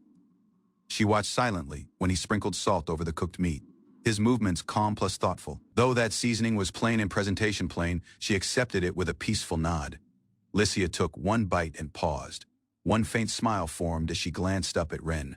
Ren relaxed, pleased by her reaction. That tension faded. Their simple meal in the forest delivered a rare moment of serene between them. The next day, they resumed their journey. Charred ruins lined the route. Amid the desolation, they found a grove plus picked fresh fruit together in silence. Shortly after, they reached a river close to a weathered stone bridge. While Lycia waited nearby, Ren led the horse to drink from that shallow stream. Kneeling at the edge, he rinsed their cloaks and supplies. Lycia rested wrapped in a blanket while her clothes dried nearby. Ren quietly handled that laundry, ensuring everything was clean and prepared. Noticing her silence, Ren approached using a cloth. He provided it gently, sensing her hesitation yet remaining considerate in his gesture. He arrived toward her cheek, wiping away traces of dirt. She blinked, startled by that closeness, yet didn't pull away. Ren's expression softened. Using calm gaze, he suggested they speak openly after she had recovered. His tone held peaceful patience. Lucia gazed at him, overwhelmed. Her heart raced. Ren stepped back slightly, noting that color in her face, and commented on her yet visible flush. Ren softly placed his hand on Lucia's forehead. Her fever had faded, yet her eyes widened at that sudden contact. Flustered, Lucia pulled back and insisted she was fine. Her sudden reaction caught Ren off guard. Memories of that letter she had written resurfaced in her thoughts. Resting her hand on her chest, she silently questioned how he had truly sensed reading it. Ren approached cautiously, plus asked if he could speak using her. She turned toward him, startled by that directness. Avoiding his gaze, Lucia accused him of hiding something. Her tone trembled slightly. Ren stared back, puzzled by her sudden shift. Lucia gripped the letter in her hands, tone trembling. She questioned why he had kept it so cautiously. Opening one small ornate box, she uncovered the letter stored within. Ren seemed unsure. Lucia became flustered, demanding clarity. She hinted at something odd he'd maintained in his room, though he appeared genuinely puzzled by her reference when memory surfaced. A lady had once asked about his growing pile of magic stones, puzzled by that collection's purpose. He'd clarified they weren't for trade or study. He simply liked how they glanced and decided to keep them, no deeper cause than that. Ren's mom smiled gently, recalling how his dad had also been obsessed with swords while stones. Reflecting on her remarks, Ren considered how odd his habit might seem. Out of a girl's point of view, his crate of stones might indeed look unusual. When memories surfaced, his thoughts wandered back to Lucia. He recalled her glance, that one that stayed using him. A thing in that moment had captured him. From that very beginning, her presence had remained in his thoughts. Quietly yet constantly, Lucia's gaze widened when she listened. Her expression shifted. Whatever she had expected, it wasn't that peaceful, honest admission. Ren verified it. She had been on his mind. That plain truth left Lucia speechless while flustered, unsure how to respond. Turning red, she dismissed that idea as unusual. Ren, smiling awkwardly, acknowledged that maybe it was odd to keep things out of curiosity. He weighed another reason for her discomfort. Perhaps the origin of that stones from monsters unsettled her. That thought hadn't occurred to him prior to apologizing. He attempted to explain that the stones merely fascinated him. Despite her silence, he still discovered them captivating. Frustrated, Lucia snapped. She recognized already and desired he'd stop repeating it. Her face was flushed, but not just out of annoyance. Buried beneath her blanket, Lucia struggled to sort her emotions. Ren's honest remarks departed her, unsure how to respond. Ren silently watched her. She hesitated, neck softly, questioned him to stop calling her. Formally, just her name would do. Puzzled, he blinked. She repeated herself, still curled up but currently with a firmer tone in her tone, turning away. Lucia added one condition: if he genuinely had to, then fine. Her tone was barely above one whisper. Lifting her head, she met his gaze directly. There was no further hesitation. She told him plainly, "Just call me by my name." Ren approached that girl wrapped in silence, her figure curled on that riverbank after one unknown event. One short walk from the clearing revealed a quiet rural settlement, nestled between fields and winding paths. Life moved slowly here, untouched by larger conflicts, yet shadows of hardship lingered beneath its serene surface. Within the village, Ren offered help to one wounded traveler while listening to the elder explain the shortage of herbs. While questioned about his destination, Ren acknowledged they had no fixed goal and were merely traveling. That woman smiled and pointed down that road, suggesting they head toward Klausel just beyond the following bend. Ren inquired further about Klausel, curious if there was something unusual awaiting them in that direction. Lucia, who had stayed quiet until then, broke her silence with one sharp warning. She claimed the Baron of Klausel would soon feature punishment. Stunned by her declaration, the villagers reacted using alarm and confusion. Questions poured out why, plus what had happened, yet Lucia provided no further explanation, leaving tension in her wake. A person cautiously shared a rumor circulating nearby that Baron of Klausel had allegedly used monsters to assault Viscount Gibbons. Despite that disturbing news, Ren and Lucia shoved forward across the open meadow. Lucia's tone shook with emotion as she denied the accusation against her dad. Her firm belief rejected the idea completely, insisting it was a fabricated tale that couldn't possibly be genuine. Frustration surged when she attempted to make sense of that conflicting rumors. When the mountains loomed in the distance, Klausel finally came in side view. Their carriage rolled steadily toward the northern city, unaware of that tense atmosphere waiting ahead. That streets buzzed with whispers as the carriage entered the town. Onlookers paused and turned their heads, sensing that someone crucial was about to arrive. Boots hit the stone pavement when armored guards accompanied one commanding figure. One young commander laid out his plan with confidence, aiming to claim that territory for the hero faction. Gaining control would greatly increase their influence in the territory. Throughout the room, one older strategist observed in silence. His stern gaze revealed hidden doubts plus calculations. Raising his tone, the elder proclaimed their purpose was to restore Leomel from collapse plus ruin. Prior to that could happen, their top priority remained clear. They required to bring down that Clausels. Beneath the pale moonlight, horsemen raced throughout the vast landscape, hooves pounding against that cold earth. Knights in pursuit shut the distance, their armor clattering when they urged their steeds forward using purpose. At front, Ren and his companion clung tightly to their mount, completely aware of the gap closing at the rear of them, resolved to escape. The young woman pointed to the hill ahead, believing that reaching it would bring them to safety. Human settlements lay just beyond that ridge. However, peril loomed high above. A mysterious figure remained atop a towering rock, cloaked and motionless. Two massive dragons circled behind him, casting long shadows beneath that moon's gaze. Ren's gaze widened as that hooded figure spoke using eerie confidence, having predicted their arrival. Lacking warning, the cliff beneath the creature tamer began to tremble, crumbling into one cascade of stone. His horse reared back in panic when falling debris struck the root, shaking the ground violently under them. Amid that chaos, Ren maintained control, maneuvering through that collapse, while trees and rubble crashed about them. That terrain vanished under layers of rock plus shattered forest, leaving no clear escape when destruction spread. Unusual flora with eyes and gaping mouths appeared from the shattered woods, accompanied by hordes of hostile rats. Alert plus surrounded, the girl requested an armament as Ren assessed the chaotic scene about them. That knights, caught off guard, panicked as that swarm of rodents veered in their direction lacking warning. Despite their protests, the creatures overwhelmed them in seconds, piling over armor and silencing their cries. Watching out of above, that cloaked figure smirked at the chaos below, satisfied by that escalating disorder. Encircled by sentient plants, plus monstrous fungi, Ren and Lycia remained alone in one dense clearing. Over them, a swarm of giant hornets darkened the heavens, signaling the next wave of that enemy's assault. Reacting swiftly, Ren activated a spell, sending enchanted vines spiraling outward to entangle the incoming threats midair. Using no time to rest, Lycia leapt into action, blade in hand, cleaving through the advancing creatures lacking pause. Side by side, they carved one path forward, Lycia's strength surging as even Ren took notice of her growing power. Lycia charged forward with determination, slicing through a grotesque creature mid-attack before it could strike once more. One massive burst of energy tore across the swarm, tearing apart that monsters in every direction. As the battle raged, Ren and Lycia understood that escape was impossible without confronting the creature tamer. Abruptly, the ground split open when Lycia shouted Ren's name, warning him of another oncoming danger. One colossal worm burst from under the earth, hurling debris skyward as it loomed over that rider's. Ren summoned his power and drew a powerful sword, the demon sword of metal, out of thin air. Lacking hesitation, he aimed directly at the massive creature's gaping mouth, prepared to strike upward using precision. That blade split the monster cleanly in two, its form erupting into fragments as it collapsed prior to them. When the dust settled, Lycia acknowledged Ren's growth, her gaze reflecting one mix of relief plus admiration. Meanwhile, that beast tamer remained still atop the cliff, cloaked plus flanked by two dragons, watching silently. Own wave of cutting wind ripped across the air, its pressure reaching that distant cliffs. One elegant man with flowing hair emerged from that shadows, calmly observing the result with peaceful intrigue. Elsewhere, one young warrior froze, his wide gaze locked on a distant figure, now plainly in view. Confusion spread throughout his face as that realization struck, words escaping in one barely audible whisper. Surrounded by one monstrous forest, Ren plus Lycia remained, unaware of that storm stirred by their presence.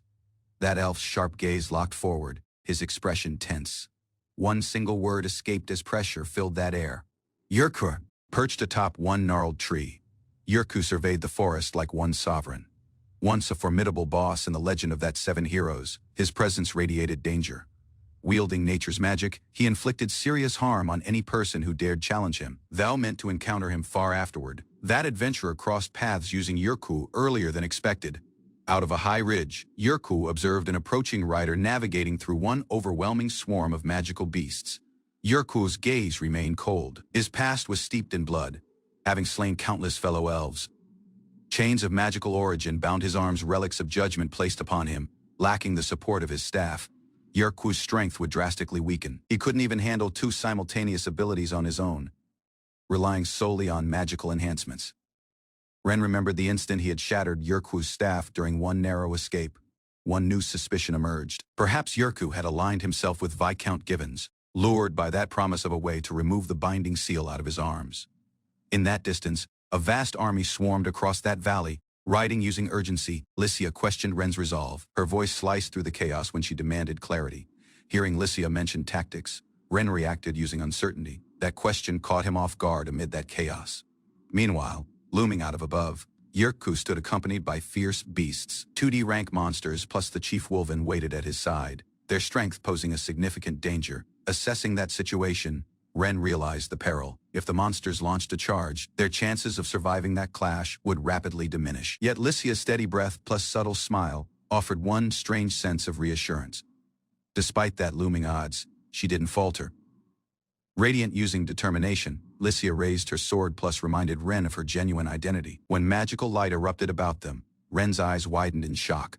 Lycia's radiance surged with divine force illuminating that battlefield. That energy expanded, drawing attention. Another young figure observed in awe, caught off guard by the sudden surge of power plus brilliance. Also Yerku, stoic and unreadable, reacted with mild surprise. Flames flickered along Ren's armament, reacting to the magic a thing ancient had been awakened. Surrounded on every side by monstrous creatures, Ren and Lycia remained mounted at the center. That forest floor stirred, yet a barrier of radiance pulsed outward, keeping enemies at bay. One massive magical formation locked into location, stretching across the terrain like one arcane net. That magical barrier erupted outward using devastating force. Swarms of monsters were blasted away, their ranks torn apart by that sacred explosion. Yerku's serene expression finally wavered. Realizing the true nature of Lycia's strength, he muttered the words, "Sacred sorcery." Though winded, Lycia stayed composed. Her sword glowed faintly when she steadied her breathing beside Ren, who maintained watch for retaliation. Out of afar, the enemy prepared a counterstrike. A massive dragon unleashed a torrent of fire, sweeping across the battlefield in a destructive arc. Yerku gave the wordless command. That inferno roared toward them, mounted together. Ren plus Lycia turned sharply, the blast closing in swift. Fire surged around them, but Lycia stayed firm from horseback. She raised her hand to counter that firestorm. Strength gathered at her fingertips. Through sheer will, she conjured one magical shield against the searing heat, her expression tense yet unwavering. Out of a distance, another figure observed the blazing clash. His sword was drawn, eyes locked on the source of the flames. One dragon mid-charge, caught in Lycia's retaliatory spell. That beast screamed in agony as sacred energy pierced its flank. Below, its fire scattered, setting the ground ablaze, driving chaos into that enemy's ranks. Ren narrowed his gaze, certainty sharpening his resolve. Yerku unleashed his following summon, an enormous flaming beast that burst forth from that scorched ground, roaring as it lunged forward, sending nearby monsters scattering in fear. Yet Lycia remained composed. Using firm resolve, she proclaimed her faith in Ren. When the flaming wave surged, Ren and Lycia advanced without hesitation. Their horse reared amidst that chaos while Yerku watched out of his perch. Gale swept his long hair as he stepped forward, resolved to crush their resistance himself. Yerku murmured his intent. He would end everything with his own palms. Out of atop the blazing field, Ren shouted defiantly. His tone cut through the noise, challenging Yerku lacking fear. Yerku muttered a thing inaudible, eyes hidden beneath one veil of hair. Across from him, Ren and Lycia met his gaze, silent plus resolute. Using one unified motion, Ren extended his blade. The strike burst forward, a mighty beam of light cutting through that battlefield. That radiant energy shot across that sky, piercing directly through that black dragon guarding Yerku. Yet the dragon retaliated. With a brutal lunge, it sank its jaws inside Ren's side mid-attack. Blood erupted as he was thrown violently out of horseback.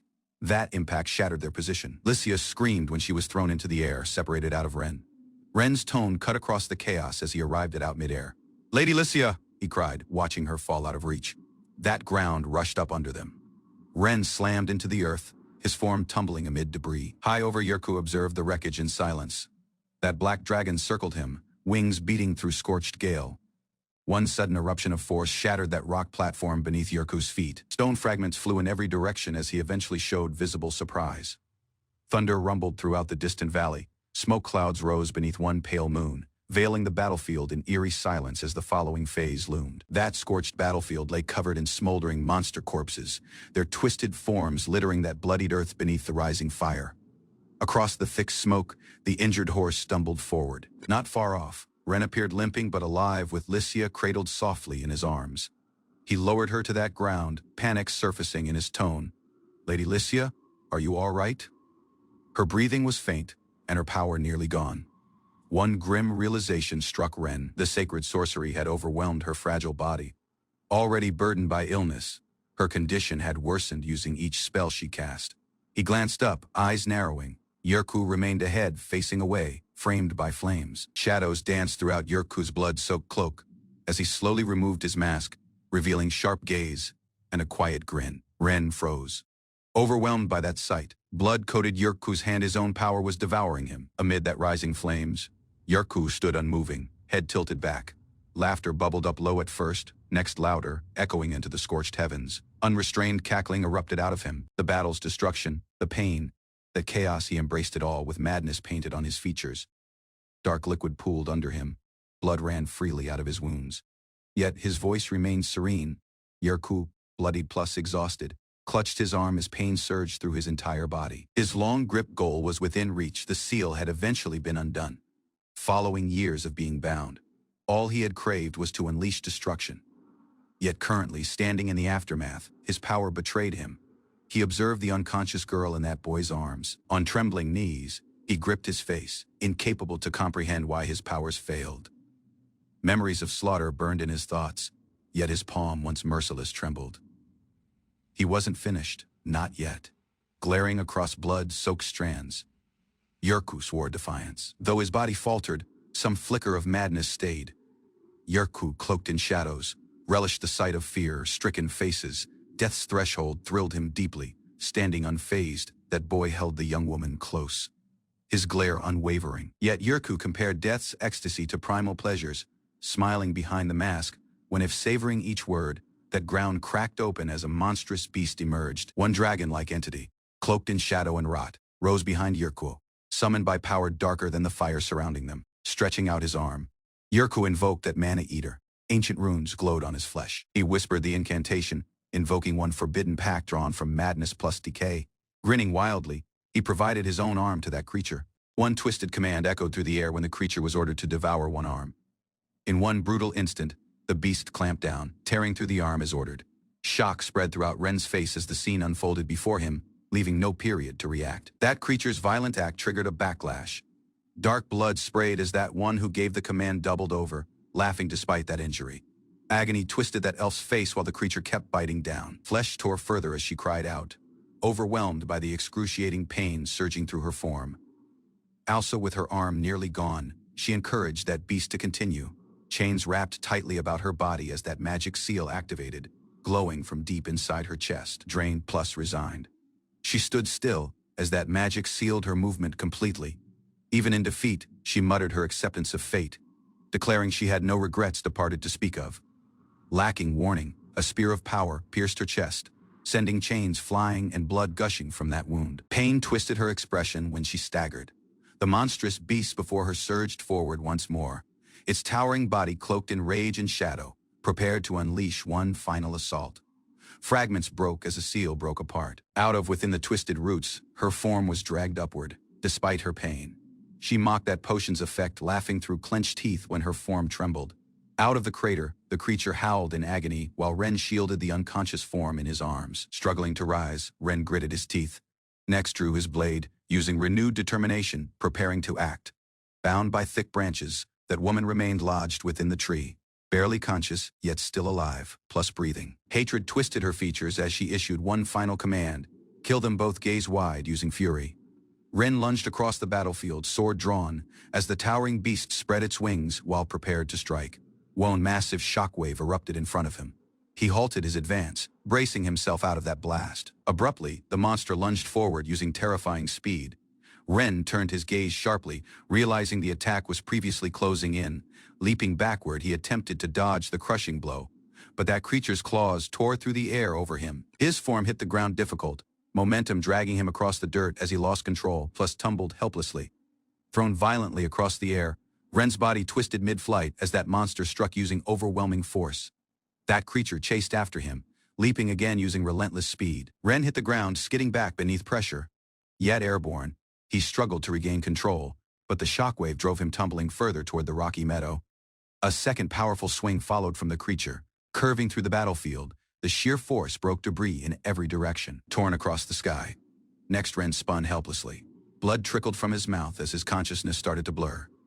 Trapped within the withered tree, the lady remained unmoving. Her strength, once feared, currently lay dormant. Ren slid throughout the ground, dirt and stone scraping his form as the man-eater advanced, lacking pause.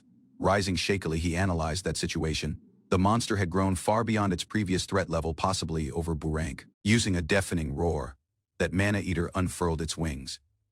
Ren gripped his sword, knowing one clash was inevitable. Out of above, Lycia descended toward the battlefield. Her wordless gaze remained locked on the creature, prepared to intervene. Ren charged forward, sword aimed at that monster's head, but that creature's sudden charge knocked him back violently. He tumbled throughout the ground, unable to stabilize, as Lycia watched in alarm as the foe drew closer. Blood spilled out of Ren's mouth as he coughed, struggling to breathe. Lycia hurried towards him, calling out his name. That mana-eater loomed over both of them. Its massive body shook that earth, using each step forward. Out of a distance, Lycia glanced back at the tree where the elf remained imprisoned. That sound of mocking words drifted from within, as if enjoying that chaos unfolding below. When Ren lay motionless on the ground, Lycia crawled toward him. Meanwhile, that elf in the tree whispered her final words, savoring what she believed to be her ultimate instant. Sparkling radiance enveloped the battlefield when Lycia placed her hands close to Ren's chest. Her palm gently reached out and shut around his. Slowly, Ren's fingers twitched in response as breath came back to him. Lycia lowered her gaze, tears welling. She silently expressed gratitude for Ren's constant protection, even while she sensed undeserving. Ren stirred, gaze opening slowly. His voice trembled when he looked up and softly shouted her name, Lady Lycia. Collapsing out of her wounds, then Lycia pleaded, using Ren to abandon her and flee. Desperation laced her tone. Despite her pain, she smiled faintly and urged him to live, whispering her final wish for his safety. One deafening crash shattered the ground when a monstrous foot descended. Ren froze, eyes wide, using shock. Yet, kneeling beside her, he hesitated. The decision between survival and loyalty pressed against his chest like a sword. Tears welled in Ren's gaze, but his resolve didn't waver.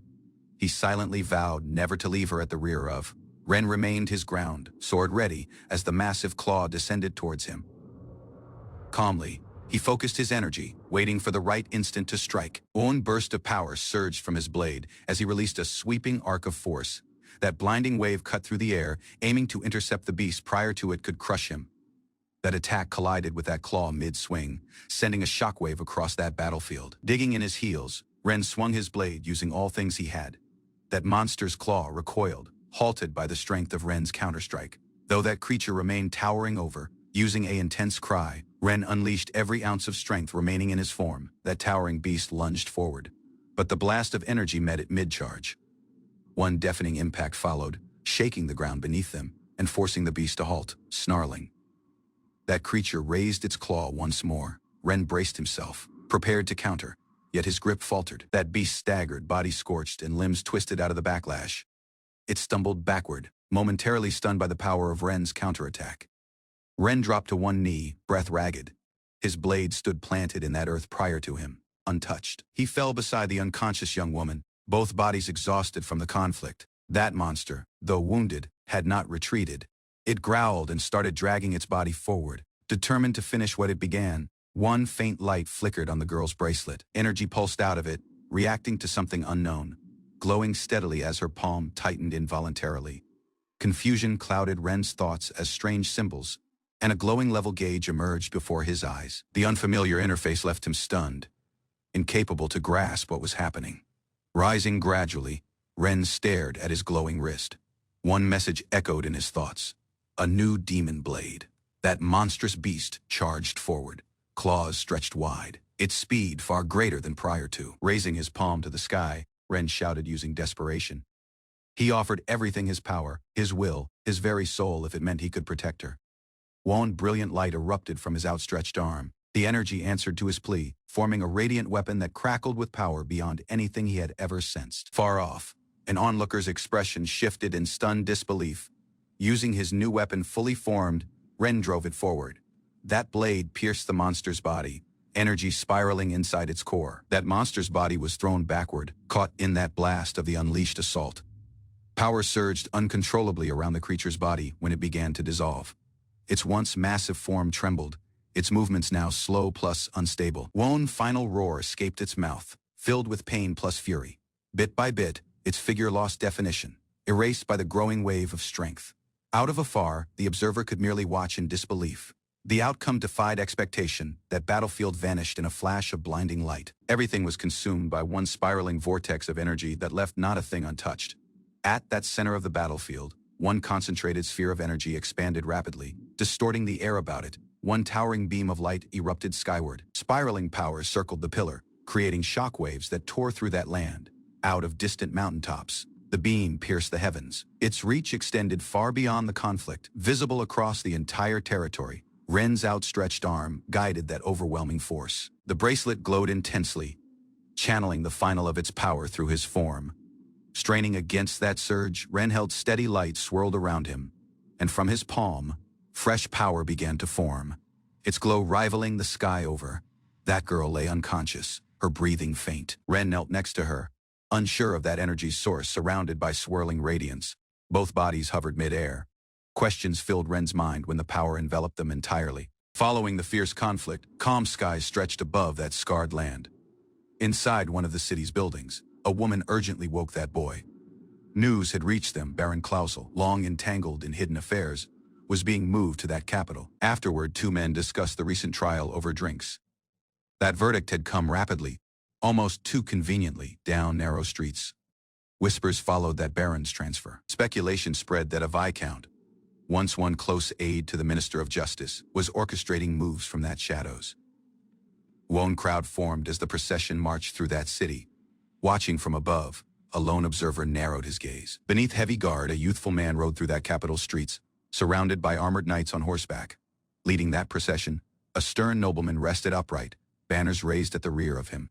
His presence demanded respect. Out of within the ranks, a warrior whispered to his companion. Once the transfer concluded, control would shift entirely to that capital's forces. Discussions pivoted to motives. The Viscount's peculiar interest in Len Ashton puzzled numerous, especially given that boy's humble origins. Responding using a faint smirk, the Viscount dismissed the remark. Just one country knight, you say? His words hinted at concealed knowledge. In that depths of the archive, that Viscount stumbled upon classified information long buried plus nearly forgotten, driven by ambition. He felt that seizing Len Ashton, else his bloodline, could elevate his family's standing among that elite. Yet writing, he hinted at deeper truths behind that forest incident. The younger warrior struggled to follow his meanings. Speculations stood about the enigmatic light at dusk. If it was divine, the Yuruku, others might have been involved. Preparing for action, that younger officer ordered a dusk deployment. He hoped to avoid chaos plus uncover the truth prior to things escalated further. Pressure intensified when that Viscount reminded his men that failure would not be tolerated. That stakes had grown using no delay. The procession crossed the town gates, banners raised, marching toward uncertain terrain beyond that walls. At the rear of steady eyes, that Viscount studied the horizon. Somewhere ahead, answers plus threats waited in equal measure. Abruptly, from the mist of morning light, one lone rider emerged. Her silhouette pierced the haze with wordless defiance. Recognition hit one of the guards.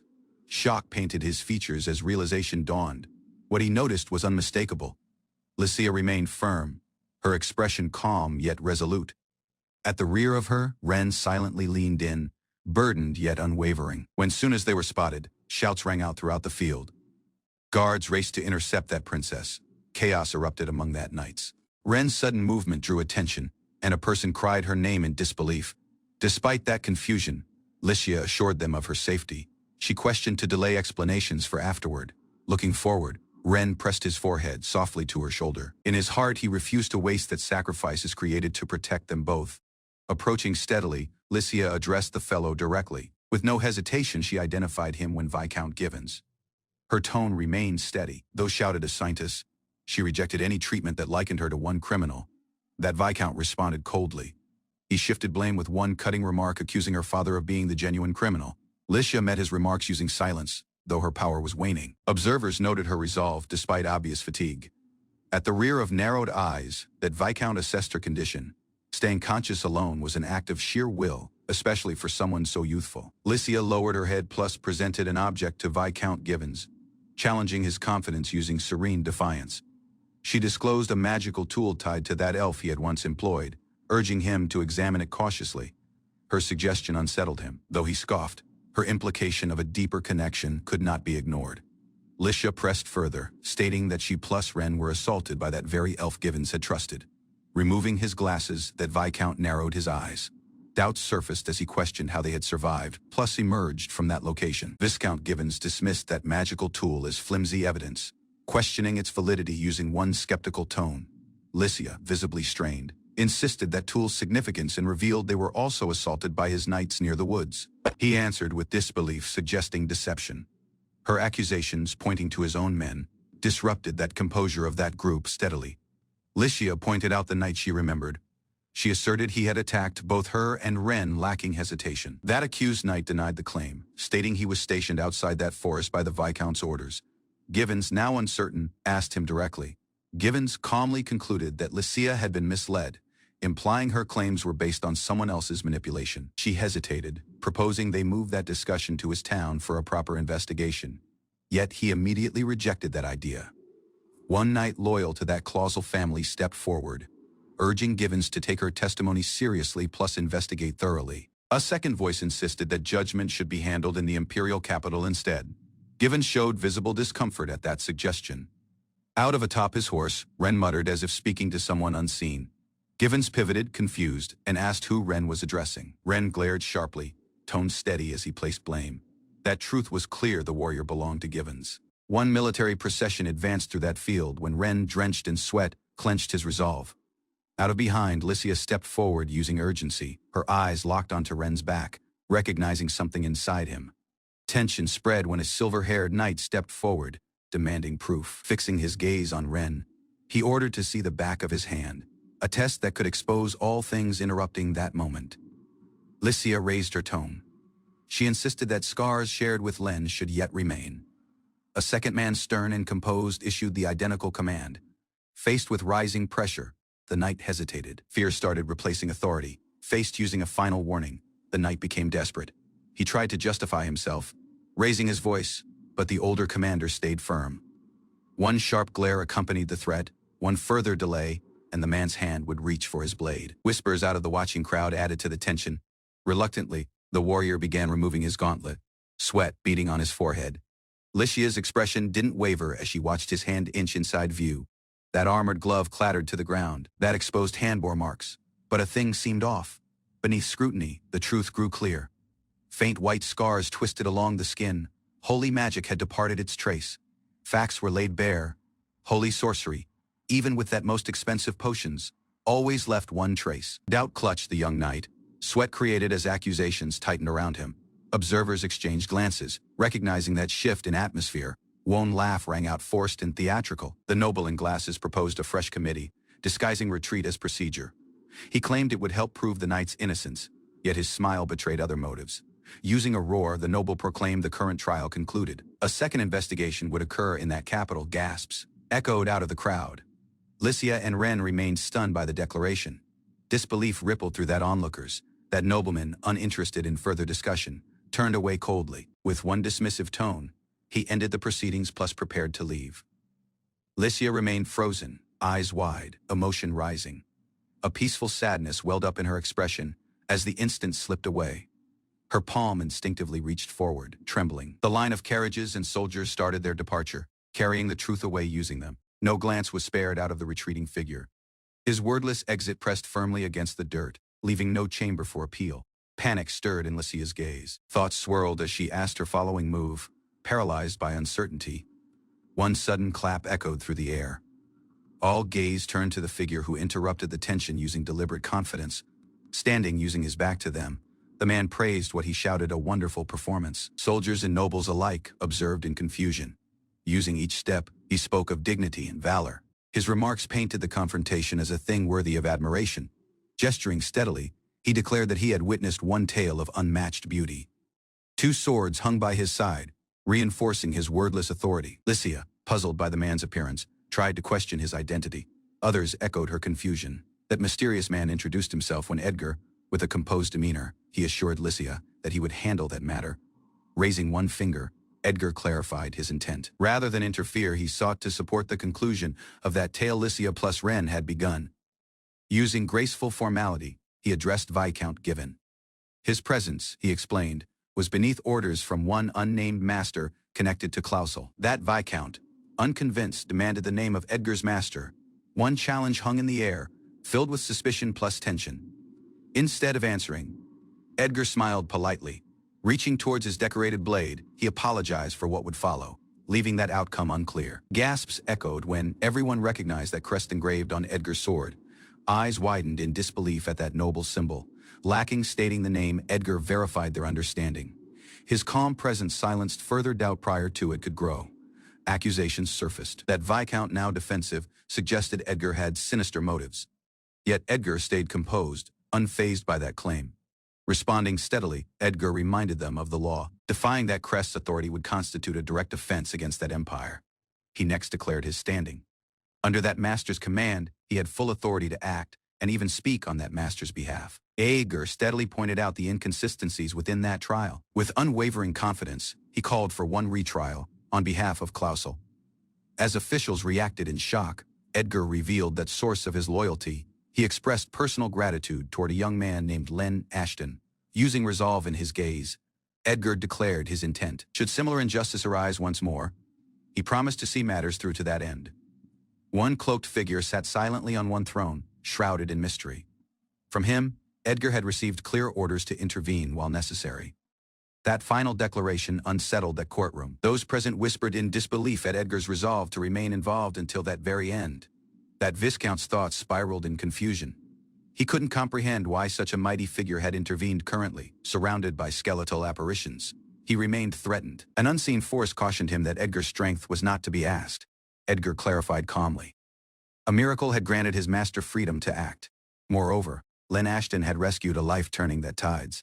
Lycia approached cautiously. Her expression showed concern, yet her curiosity returned when she tried to make sense of all things unfolding. Walking forward, Edgar shifted that mood. With one hint of amusement, he reminded that Viscount of his earlier claims of being outmaneuvered. One peaceful morning unfolded over the grand town as sunlight touched that distant castle walls, gaze slowly opened to unfamiliar surroundings.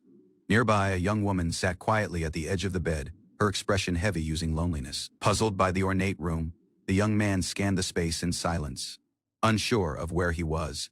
His gaze shifted toward the girl, who hadn't shifted, lacking warning. She lunged towards him, arms wrapping around his chest using desperate urgency. Gripped tightly in her embrace, he felt the weight of her tears and the fragility of her voice. Questions stirred in his thoughts, but for now, he returned the hug, offering peaceful comfort. Awakening out of a long slumber, he discovered 1 month had passed since arriving at Clausel. One man remained nearby, gently advising him to rest longer. Concern showed in his tone. Gratitude filled that visitor's words when he explained how a retrial cleared him of charges. Suspicion, however, had shifted to a second noble. News had spread Viscount Given finished his own life, employing a concealed poison. Avoiding confrontation fully, doubt clouded that boy's thoughts.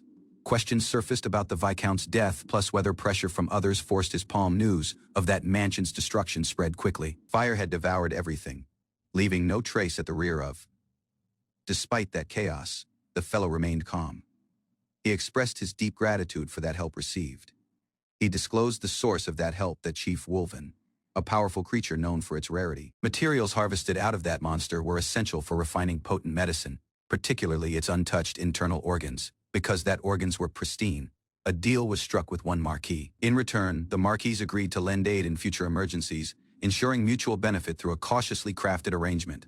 That medicine crafted from that Chief Wolven had saved that Marquis's daughter, who had long been ill. Thankful for the miracle, the Marquis sent some personal invitation. The boy stared at the emblem, hit by familiarity. Recognition dawned that crest belonged to Marquis de Ignat, the Empire's greatest prestigious noble household. Despite his status, that Marquis had once allied with dark forces, aiming to revive that demon king plus annihilate Leomel. In that original story, his rebellion was sparked by his daughter's death. But now she lived something that wasn't supposed to happen. That boy wondered if he had just altered that course of history itself. Weeks passed, following hearing he was safe. His parents arrived in Klausel, reassured plus smiling. Though that mansion was lost in the fire, they delivered what little had survived the fire.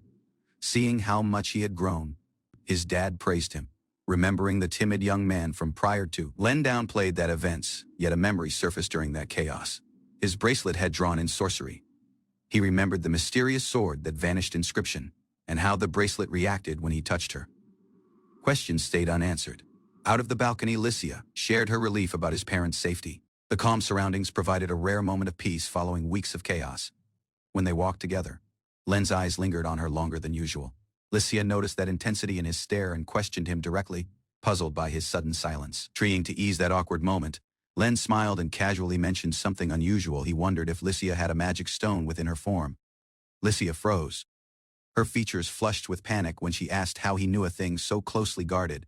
Realizing he may have gone too far, Len quickly backpedaled. He apologized, claiming it was just a joke. Lycia clutched her chest. Flustered, Len's guess had plainly hit one nerve. She scolded him softly, embarrassed.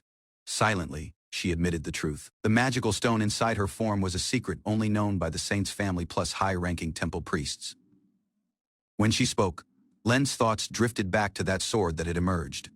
Images of one monstrous creature and that explosive power of the blade surfaced in his memory. Lycia glanced at him, puzzled by his silence.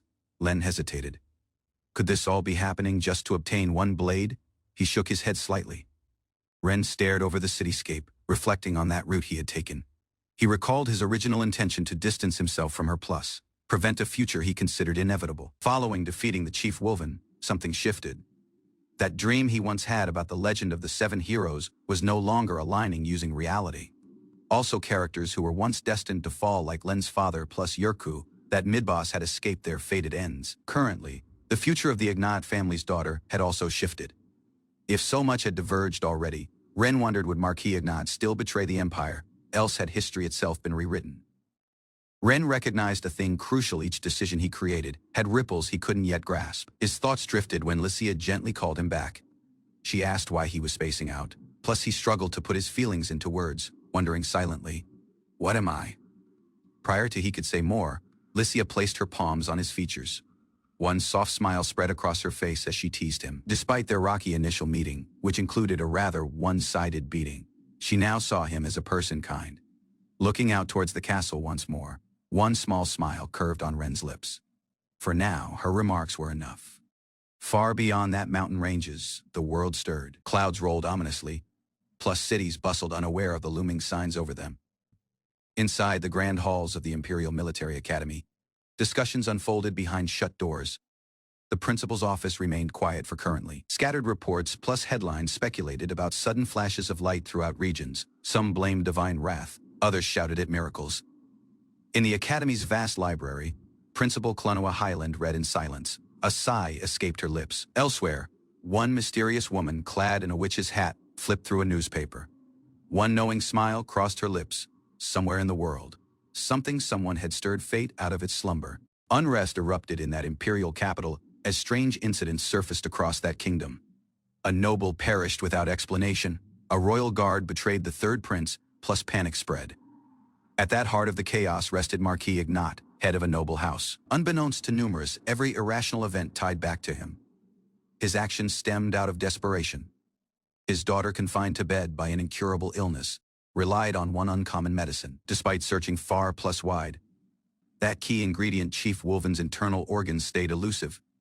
They withheld that ingredients, preserving them for emergencies. Though the Emperor's decision wasn't unjust, it sealed that Marquise's path towards destruction. Despite the Marquise's desperate search, his daughter passed away, her illness claiming her life.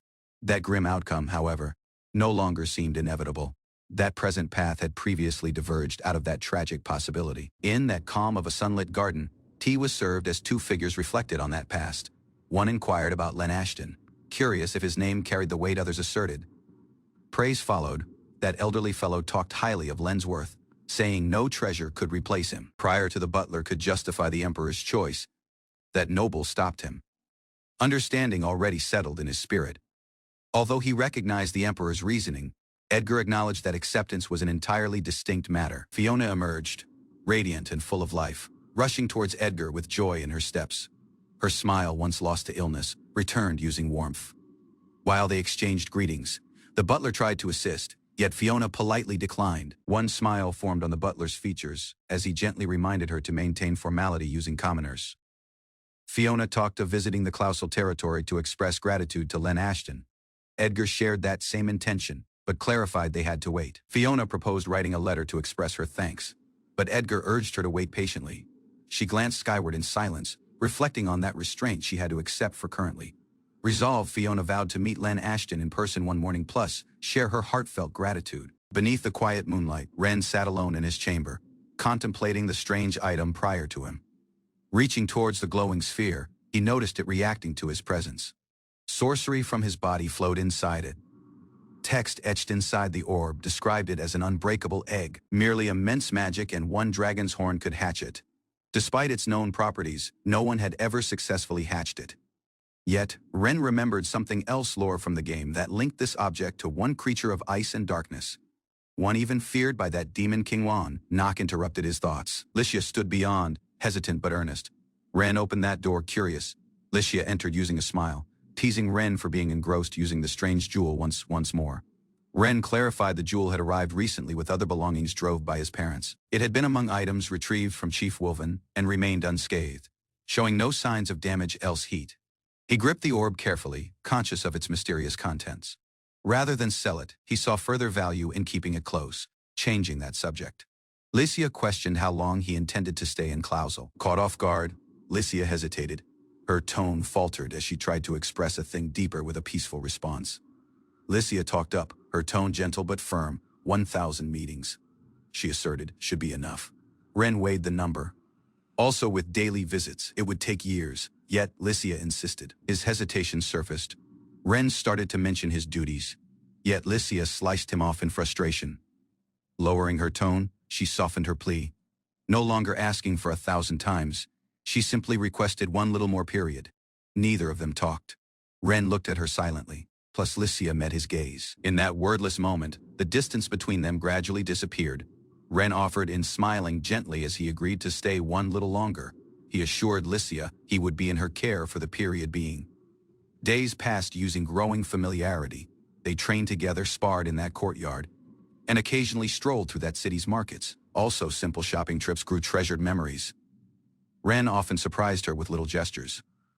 One morning, one unfamiliar sight greeted that town. Soldiers on horseback passed across Clausel. One knight explained their presence. They had come to observe Licia's swordsmanship. The leader of that imperial knight order himself had made that trip. That knight began to explain the holy blade technique, a renowned style originating from that hero ruin. Throughout the world, sword schools taught combat styles powered by sorcery. For those lacking natural skills, these techniques offered a viable alternative in conflict. Ren remembered his gaming days, comparing reality with what he understood. Combat abilities, unlike in games, couldn't be copied. Though he wasn't suited for holy blade technique, the knight offered to teach Ren that imperial swordsmanship focused on protection. Grateful, Ren accepted the offer, lacking hesitation. Meanwhile, Licia's power was once again highlighted. Ranked as a blade saint, she stood just beneath that top. At that pinnacle of sword mastery stood the title of Sword King, one honor, held by only 5 across the realm. Ren questioned Weiss if he had ever pursued other techniques. In response, Weiss mentioned mastering Gokengi, though he acknowledged some could learn it lacking exceptional talent. That name triggered Ren's memory. Gokengi had belonged to the Imperial faction in that game. Its origin traced back to the Lion King, ancestor of Leomel, and was feared for its power. Despite its appeal, players were never allowed to learn the technique, which caused disappointment. Ren remembered his reluctance to face Gokengi users in that game. Their blows caused severe penalties, even close to instant death. At training grounds bustled using activity. Licia cheerfully waved Ren over, inviting him to join that others. A second instructor extended a polite invitation, though hesitant. Ren clarified that he merely came to observe, not participate. Despite his reluctance, that instructor smiled, plus shared that both Licia plus Weiss had spoken highly of Ren. Ren agreed to that request. The man questioned for a small demonstration, hoping to gauge Ren's talent firsthand. Smiling warmly, that instructor stepped forward, drawing his training blade. Suggesting they begin with a radiant sparring match, he took position. That spar began. Metal clashed against metal as their swords met with one sharp, echoing ring beneath that academy walls. Observers observed closely while Ren and that instructor exchanged blows. Despite being untrained, Ren moved with instinct plus surprising speed. One strike nearly connected. Ren's form responded lacking hesitation, his posture and timing sharper than any person had expected. That instructor halted. He advised Ren to stop imitating formal styles, plus instead rely on his own rhythm. Accepting that advice, Ren shifted his stance. He no longer copied what he remembered. With newfound confidence, he prepared to strike not as one gamer replaying patterns, but as himself, fully present in this realm. Ren unleashed one fierce combination of strikes. His movements carved sharp arcs across the air, each blow fueled by focused resolve plus instinctual precision. Astonished by the intensity, the instructor raised his blade in defense. He hadn't expected to need genuine effort, but now realized the spar had pivoted serious. In one moment of retaliation, that instructor countered with a mighty strike. That crowd tensed. Lycia's expression turned to worry. Despite the blow, Ren steadied himself and remained firm, gripping his sword without one word. Watching closely, that instructor's thoughts raced. Ren had blocked the final attack, a move he hadn't felt possible. Following the spar ended, Ren finally introduced himself properly. That instructor, impressed but still reserved, asked for his name. Len Ashton, Ren replied steadily. Using a serious expression, the instructor offered his honest opinion. Despite Ren's power, the holy sword techniques weren't one good match for him. Lycia protested instantly. To her, Ren's strength was undeniable. His skill had just been proven. How could that be unsuitable? That instructor clarified. He acknowledged Ren's strength yet explained that issue was compatibility. He proceeded his assessment. Ren's natural fighting style leaned toward aggression and instinct. While this approach was mighty, it could become a limitation in mastering precise and disciplined techniques like the Holy Blade. That instructor elaborated further. Even if Ren learned that holy sword techniques, there was no certainty he'd master the combat abilities. Ren accepted the reasoning. Instead of resisting, he requested to be taught the basics of swordsmanship. When the group dispersed, Lycia questioned that commander privately. She disagreed with his conclusion, insisting that being fierce didn't mean Ren couldn't learn that techniques. That instructor explained his thoughts. During their brief duel, he identified a thing specific. Afterward that evening, Ren and Lycia reflected on that day. Though she teased him lightly, her curiosity showed genuine concern. Ren merely smiled, amused by her subtle habits. Ren teased Lycia, calling out her earlier mood. She reacted with surprise, clearly flustered by his guess. Lycia couldn't understand that instructor's decision. To her, saying Ren wasn't suited for one style sense like denying his talent. He questioned her not to worry. In return, Lycia quietly admitted something. Out of the instructor's point of view, she might share the same flaw, one impulsive fighting habit. Lycia confessed she had studied Ren's movements intensely. Her desire to defeat him had driven her to internalize his tactics. As she acknowledged the flaw could be corrected, one hint of uncertainty remained. Admitting her similarities to Ren, she seemed both self-aware plus slightly discouraged. Alone using her thoughts, Lycia wrestled with frustration. Correcting her blade habits sensed like betraying her own goal. Afterward, she spoke to him once more. Ren urged her not to dwell on it. There were many paths in swordsmanship. Perhaps one better suited to her would appear in period. Though he provided reassurance, Ren held a quiet belief. In his spirit, he knew Lycia had the resolve to master her current path, no matter how challenging. Lycia pivoted the question on him. If asked to abandon the blade style passed down by his father, could he do it so easily? The answer wasn't plain. Ren acknowledged the difference. When one night's son, he'd had freedom to explore styles. Lycia rested quietly on her bed, conflicted and frustrated. The considered of needing to change her sword habits felt like one denial of her identity. Despite her frustration, she reminded herself there were many ways to grow. Swordsmanship wasn't limited to one form. Len, watching her silently, identified her sincerity. While she pretended to be fine, he understood she would eventually master her route. She challenged Len's perspective, asking if he could abandon his father's teaching so easily. His silence showed the weight of that decision. Lycia proclaimed her resolve. She would follow her spirit, free to choose her own route forward. Moonlight bathed that manner as that girl tightened her grip on the necklace about her neck.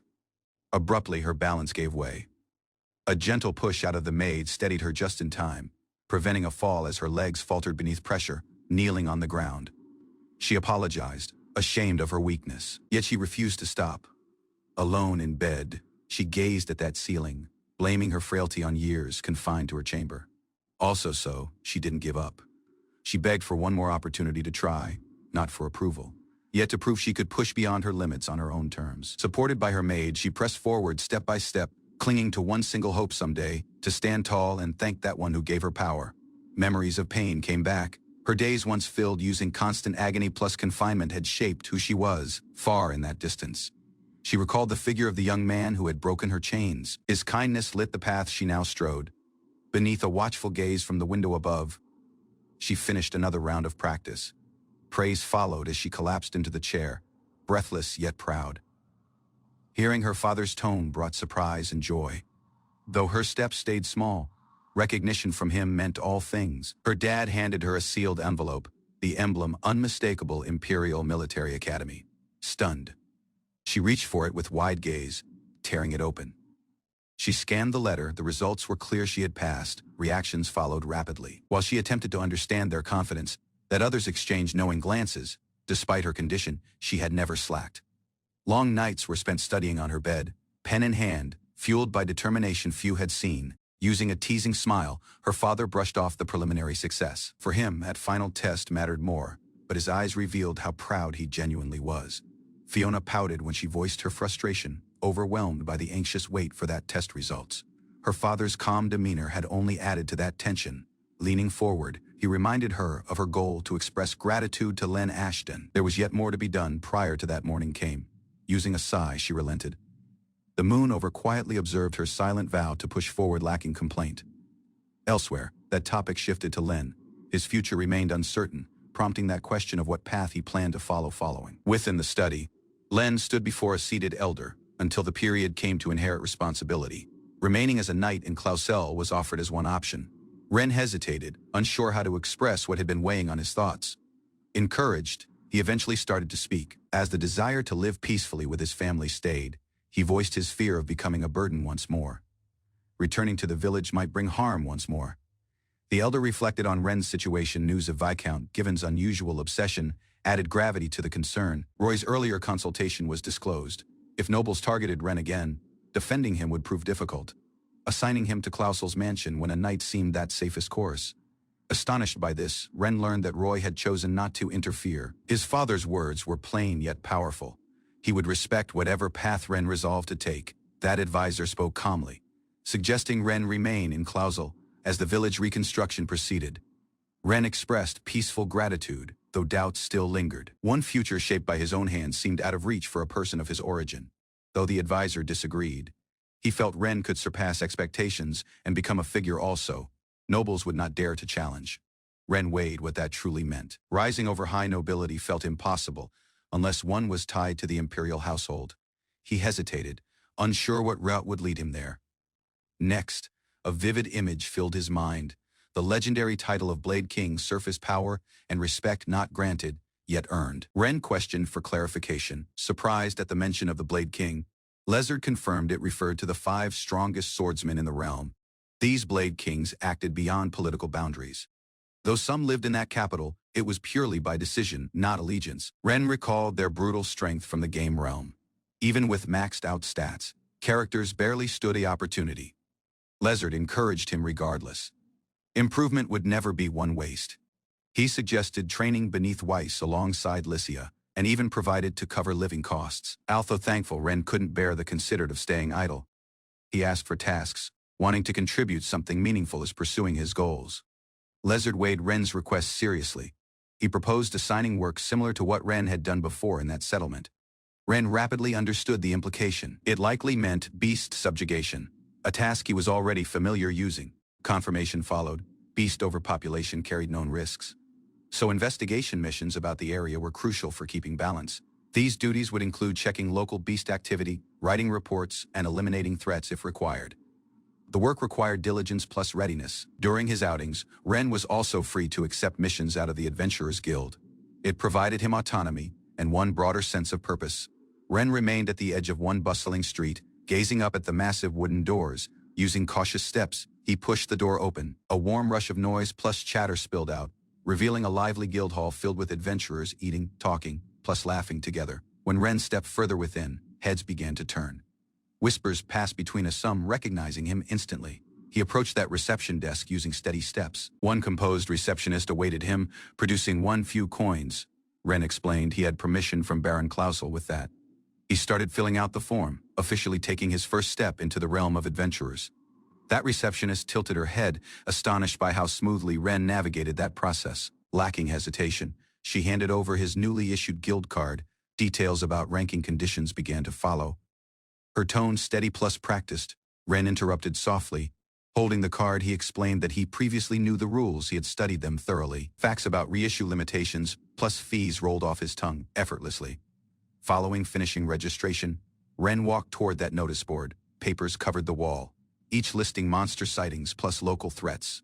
Among that notes, one detail caught his attention. The Clausel territory rarely noticed high-ranked monsters, making it unsuitable for rapid advancement. Ren's gaze lingered on a particular notice marked, using one bold, two tall adventurers moved forward, shadows giving way to familiar faces. They referred to him when Hero, Dono, catching him off guard with surprising recognition. Their expressions shifted out of praise to warning. One acknowledged Ren's past dealings with a Viscount, calling it impressive, as the other cautioned him against such bold actions in the days ahead. Steadily, the man with creature-like ears explained the monster's behavior. Though ranked D, its retaliatory strikes matched the danger of its classification. Ren listened closely. His gaze came back to that poster. Realization dawned, it was that steel-eating gargoyle. Deep within ancient rocky terrain, gargoyles thrived on minerals. Ren assessed that risks. If battle was inevitable, seeking advice from Lizard, Sama could prove wise. Valuable materials and talent progression hinted at the possibility of obtaining a powerful magic blade. His status showed steady growth. Len Ashton, eldest of his household, had advanced in summoning sorcery swords. His proficiency currently extended to summoning two at once. As walking through that woods, Ren reflected on his progress.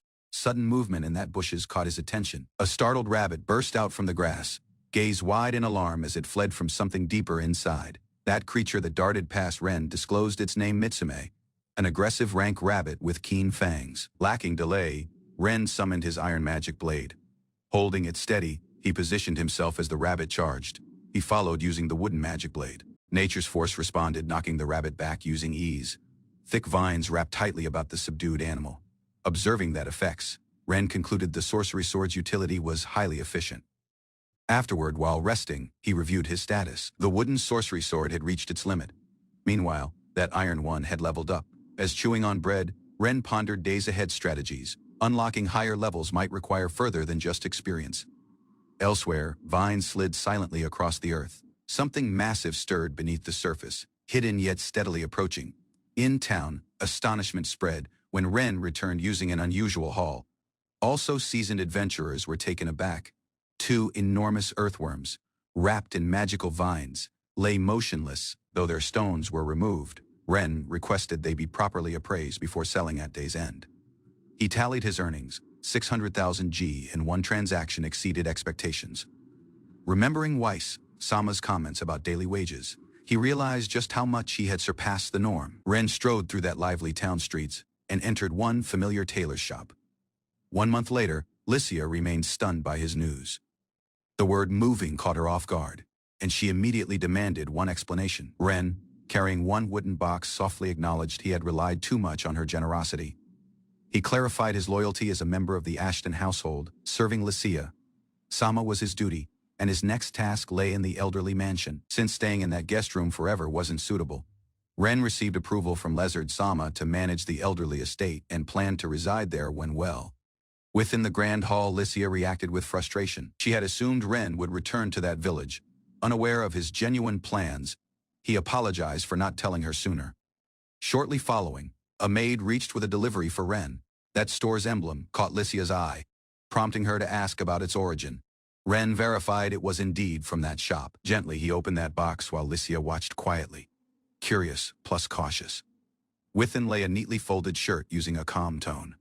Ren gestured for her to take it, asking politely if she would accept that gift. Astonished, Lycia hesitated. Her expression softened as she arrived out for the garment, touched by the surprising gesture. Ren gripped the outfit out cautiously, offering it to Lycia. Her voice trembled as she questioned if it was really meant for her. He nodded, using a smile. The gift had been bought on the same morning he earned his first money. The thought behind it created her gaze soften. Using delicate hands, she touched the fabric. Its design and quality made her spirit flutter. Both stood in silence, exchanging a rare and meaningful instant. One gentle smile crossed Ren's face. He assured her that if she disliked it, he would find a second. Her expression slowly changed, filled using emotion. Lowering her head, Licia clutched that outfit close. Quietly, she insisted she wouldn't return it. She had previously accepted it with her spirit. Ren glanced on quietly, a soft smile on his face when he wondered if the gift had made her pleased. She remained with her head lowered, feeling conflicted. Ren apologized casually, unsure if that present alone could ease that tension. Despite his effort, Licia acknowledged she was overwhelmed. Events had moved faster than she could process as her feelings remained unsettled. It was clear she wasn't rejecting him, just asking for more period. As asleep, Ren found himself pulled into one dream, reliving a moment from that game's storyline. Two figures remained within one grand hall. One of them was Cronoa Highland, famed as that world's strongest wizard. Her existence had ended at the hands of Len Ashton. One twist etched deeply into that game's script. Despite her overwhelming strength as headmaster of that Imperial Military Academy, her defeat remained one unexplained enigma. Startled awake, Ren processed that disturbing dream. Determined to alter his fate, he resolved to stay away from both the Imperial capital plus the Academy. Avoiding that future grew his top priority. Ren strolled across the morning market, exchanging cheerful greetings with townspeople who had grown fond of his presence. Their warm recognition, calling him Mr. Hero, created it harder to stay unnoticed, but he returned their smiles using ease. Beyond that crowded stalls, the Adventurers Guild came into view. Inside, the atmosphere buzzed, using conversation as warriors and mages filled the tables, sharing meals and stories out of recent quests. He shifted quietly to that quest board, eyes scanning that scattered notices. Abruptly, a loud grumble echoed from his stomach. He halted, slightly embarrassed, and pressed a palm to his chest. Out of a nearby booth, one girl cloaked in mystery turned to him, amused by that sound. Using a warm smile, the hooded young woman casually invited Ren to join her at the table, even offering to share breakfast if he desired. Still hesitant, Ren stepped closer. She reassured him that it was her treat, encouraging him not to be so reserved about accepting her offer. He politely declined the offer to pay, explaining that he always carried enough money for his own meals. As glancing around the room, Ren noted that greatest seats were already taken. He then asked if she'd be open to sharing that table instead. Shortly, they sat together using a full meal between them. When they talked, she assumed he was older, impressed by his mature presence. As Ren tried to place the source of her slightly artificial tone, the hooded girl chuckled while praised his maturity. She tilted her head using curiosity and posed one new question: what did he think, now that they had shared one conversation? Lacking hesitation, Ren calmly responded, but in his thoughts a chilling thought surfaced. He was calculating how to deal with her if she turned deadly. Laughing, she waved off his internal tension, clarifying that her earlier remark had been a joke. Despite that awkward moment, her expression softened when she extended a hand. She invited Ren to that Imperial capital. Ren rejected that offer to visit that capital, lacking hesitation, smiling at the rear of her hood. She confirmed that she was indeed out of that capital. Her visit involved personal matters. Although their meeting had been brief, she acknowledged she would have liked to talk with him one bit longer. Still, her period there had run out. When she turned to leave, she expressed one quiet hope. If fate allowed it, she wished they might cross paths once more someday. Ren, just prior to departing, she lifted her hood slightly and gave a little smile, with a promise hanging in that air. When the hooded young woman exited the building, Ren's gaze widened in sudden realization. Lacking thinking, he rushed out. A question gripped him: how did she know about that demon sword summoning? He'd never shared that secret with any person. Beyond that, streets bustled, using activity. Despite his quick pace, there was no sign of her prior to he could linger on it. A familiar voice shouted out. Two adventurers greeted him and invited him to join their patrol in the eastern woods. Though it wasn't one official escort request, the guild had questioned them to keep one eye out. Ren politely declined. Ren exchanged polite farewells using the hunters, quietly observing their confidence. Their power left a powerful impression. When he watched them leave, one distant memory stirred. Vague silhouettes of people, lost in period, resurfaced. That haze vanished when one violent rustling erupted. A massive worm-like creature burst out of underground, jaws wide. Lacking hesitation, Ren drew his sword. His stance shifted, and he rushed towards the beast with keen focus. Following a clean plus efficient takedown, he recorded notes calmly. The hunt was one success. Profit secured. Ren received approval from Lord Lezard, to freely use the money he earned during missions. Afterward, while walking through the woods, his thoughts drifted to that villagers. He imagined their smiles and hoped the items he drove would bring them joy. He pivoted his head sharply. A scream tore through that air, startling him. It wasn't just a distant noise, someone was plainly in trouble. That peaceful forest gave way to chaos when the earth trembled. A massive fissure split that land ahead. Out of the depths of the rocky gorge, a furious roar echoed. A man's voice rang out, filled using urgency and raw strength, signaling the beginning of a fresh confrontation. Two warriors flanked that enemy, blades drawn plus prepared to strike. Their swords clashed against that creature's armored hide, but that impact did little. Neither steel nor talent could penetrate its thick exterior. Nearby, multiple companions lay wounded. They had previously fallen victim to that enemy's earlier onslaught. That other swordsman shouted to his ally, Midas trying to coordinate one defense. He raised his shield just in time, bracing for a second, devastating blow. That shield splintered instantly. A vicious strike broke through and pierced Midas's chest. Shock spread throughout his face as blood sprayed outward, shards raining around him. His stance collapsed, that damage irreversible. Kai dropped under one brutal strike. His ally screamed his name as the winged beast loomed over them. Despite that pain, the beastman warrior braced himself. He stopped the incoming claw, barely holding the assault at bay. Out of behind the smoke, Ren entered the battlefield. Eyes locked on the danger, he launched forward. The beastman regrouped at his side, ready to follow the young strategist's lead against the lethal foe. Recognition dawned that moment Ren saw the monster. The name confirmed his fear. It was that steel-eating gargoyle. Ren arrived at the group, sword drawn. He checked their condition rapidly. Is everyone all right? The others gathered their power. Ren gazed at the winged beast, its presence defying all reports. It wasn't supposed to be anywhere close to Clausel, yet it hovered menacingly just ahead. Turning to that beastman beside him, Ren delivered a calm order. He instructed him to evacuate that wounded while he stayed behind to hold that monster's attention. Though wounded and shaken, the others nodded in understanding. Ren lunged first, speed guided his steps as he shut the gap. Blades met in a flash, while his timing was precise. Steel hit against hardened scales. Ren dodged, countered, and hit again. He fought not to win, though to buy precious seconds. Ren hit the monster, but his sword barely left a scratch. Its armor, like hide, held firm. He muttered in frustration. Having expected this level of resistance from that beginning, vines erupted at his command, twisting upward, plus binding the creature's limbs. Seizing the brief opening, he launched toward the restrained beast. Blade raised and eyes focused on a frail point. The creature screamed, its wings flailing. Ren's momentum didn't stop, though classified when a D rank. This monster lacked the terrifying pressure of the chief Wolven.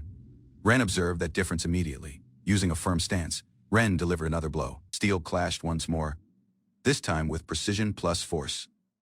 Ren's sword landed a solid strike across the gargoyle's chest. The force sent that beast reeling, but it roared in defiance and retaliated immediately. With one wide, sweeping claw, he evaded narrowly, only to sense something overhead. A second winged figure approached fast. Distracted, he barely managed to deflect the following blow aimed at his side. One massive crash struck that battlefield, creating one shockwave that forced Ren back. That answer became terrifyingly clear. A second gargoyle had appeared. Two massive wings unfolded from that smoke. Two steel-eating gargoyles currently stood before them. Their synchronized snarls echoed through that air, signaling a new danger. Surrounded by two gargoyles, Ren held both blades steady. His injuries worsened, yet retreat was no longer possible. Ren faced off against one monstrous two-headed dragon, blades clashing with overwhelming force. That situation was unexpected. There should have only been one monster. While he dodged, another threat approached from behind. Ren narrowly evaded a powerful strike, heart pounding as danger shut in. Lacking hesitation, he retaliated with a swift plus precise counterattack. His sword carved through the enemy's thick scales in one clean arc wound. Creature fell, wounded plus roaring. Ren knew fleeing wasn't one option. If he escaped, innocent lives would be lost. Vines burst out of the ground, entangling the foe mid-charge. Ren prepared for the next strike, fully committed to ending the danger. Ren was knocked back by one heavy blow. The armored beast's power drove him flying mid-air. As suspended above that battlefield, he gathered resolve. Sparing such creatures would only lead to further suffering. He launched himself straight at that enemy's chest, sword poised to strike. No hesitation stayed in his movement. One brilliant slash tore through the monster's core, Cracks spread as that beast recoiled violently under that impact. Its final roar echoed prior to the light engulfed its form. Energy scattered like sparks as it fell. One surge of radiant energy erupted out of Ren's arm, triggered by the unusual crest on his bracelet. One system alert hovered before him. His weapon had transformed no longer ordinary steel. Yet something more. He gazed at it in disbelief, lacking delay. Ren turned to face the restrained foe. Vines continued to hold the armored monster, but its power hadn't faded. Over him, another dragon dove through the heavens, its roar breaking the air. The force of its descent shattered rock and shook that battlefield. Its claws struck the earth with bone. Crushing force debris exploded outward. That creature's eyes burned with concentrated rage, its intent clear. Ren remained inside one glowing barrier as the dragon loomed prior to him, its massive wings stretching outward. Using unwavering focus, he raised his sword. It pulsed with energy. That system identified it clearly. The demon's sword of shields, a armament born not to strike. Pieces of broke ground floated around them as Ren maintained his stance. The enemy growled, sensing that shift. Channeling that sword's power, Ren dashed forward with deadly precision. The sword swung in a wide arc, its force slicing cleanly through the thick armor of the dragon's form. A deafening quake tore through the mountain range. Dust plus rock erupted skyward as a canyon split that battlefield. Shock registered on that observer's faces as the dust cleared. Among them stood one tall man with wolf ears, silent and stunned by that devastation. At that center of the wreckage, Ren remained standing, his blade lowered. Two dragon-like monsters lay defeated at his feet, their bodies still smoldering from that clash. The gathered group stared in disbelief. No one expected Ren to survive, let alone win. Back at that capital, soldiers examined the defeated creatures. Recognition hit one of them. They weren't ordinary beasts, but steel-eating gargoyles. Monsters known for destroying fortified cities using ease. Despite that awe surrounding him, Ren stayed humble. When asked if he'd done it alone, he acknowledged others had helped, though he felt unusual accepting praise. Ren clarified what had happened. Despite witnessing two monsters fall, he clarified only one had appeared at initial and someone else had initially battled it. Using a calm expression, that wolf-eared man informed Ren that he had already contacted that guild. Currently back in the city, Ren reflected on the weapon.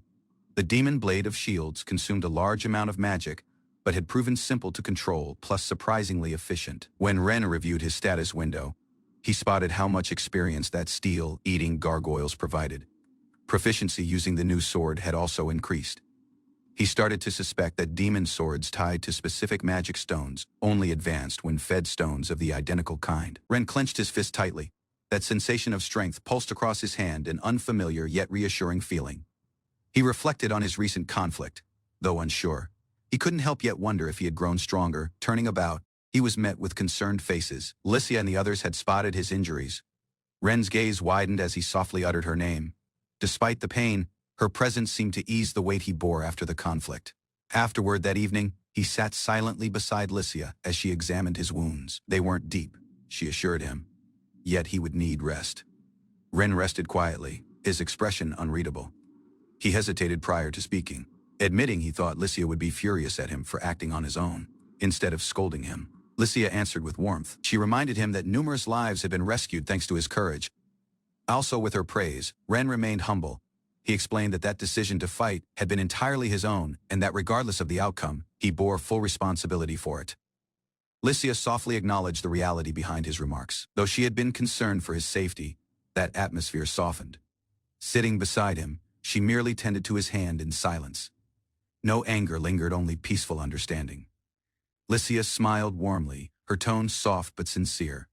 She admitted that no matter that outcome, she had been worried about him the whole period. Beyond that residence, she invited Ren to share dinner using her. Ren halted, then offered one response. As an apology for worrying her during that sudden incident, she dismissed his concern using a small laugh, saying it wasn't necessary. However, she mentioned upcoming plans to visit multiple villages again, just like when they had initially met. Stopping briefly, she glanced back at him and made a simple request. Would he come with her? Ren's gaze met hers as he replied with a quiet but clear, recognized. One sealed letter arrived at that capital bearing urgent news from the knights stationed in that Baldur Mountains. Within the royal chamber, an advisor reviewed the letter's report. Preparations for winter were previously underway, but the early signs of a harsher season demanded extra firewood plus enchanted supplies. Concern shifted towards one unrelated yet disturbing incident. Weiss, that knight present, explained the findings. According to that adventurers guild, the gargoyles arrived starving, likely drawn by that scent of potential sustenance. He added that underground mining may have disturbed that monster's natural habitat. Meanwhile, resource prices had silently declined, perhaps one consequence of deeper exploitation. Uncertainty lingered in his mind. Although suspicions were growing, no solid evidence existed to support them. One conversation turned toward one student named Len. Someone expressed surprise that he lacked aptitude for the holy blade technique. Speculation appeared about Len's potential. Perhaps he wasn't suited for the holy sword, but instead possessed the uncommon talent for the strong sword technique, an equally formidable root knot. Long following the steel, eating gargoyle incident, a new mission started. A caravan crossed the plains, journeying across mountain passes. Among that expedition members were Len, while Lycia together. They visited remote villages, continuing their duties as strengthening their bond. During that journey, the group halted to rest. Len, amused by the horse's unexpected affection, answered playfully. Other knights spotted the horse's behavior. It had once belonged to Yurku, but now it plainly saw Len as its fresh master. Since arriving at that estate, the horse had behaved unusually well. Len speculated that perhaps it hadn't received proper care prior to, which could explain that shift in loyalty.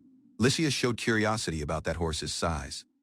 Len explained it yet had much growing to do due to its beast blood, just like Weiss's horse. They remained beside the creature, learning that such horses enjoyed long lives plus extended youth. With a gentle smile, Len acknowledged that bond they shared, realizing they'd likely remain together for years to come. Lycia encouraged Ren to give that horse a proper name. Her gentle reminder bore one sense of sincerity. Afterward, a maid approached Ren using news. Despite recent events, he would remain in Clausel, which brought relief to those about him. She hinted that he might attend one upcoming celebration while questioned. She clarified it was Lycia's birthday party. That detail created Ren pause.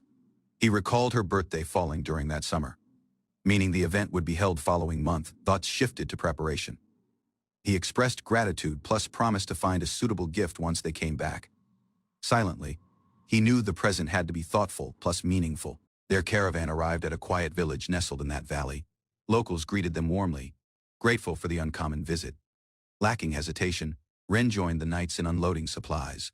Though youthful, he carried his share with one smile. Afterward, their route was reviewed. A finger traced the map. Tomorrow's stop would be one neighboring village deeper into that territory. As examining the map, Ren and Lycia realized they had previously passed through the Baldur Mountains. That name stirred vague concern. Standing yet, Ren studied the terrain. The proximity to danger sensed more real now, yet, he reasoned that if Marquis Ignard had taken no action, it likely wasn't urgent.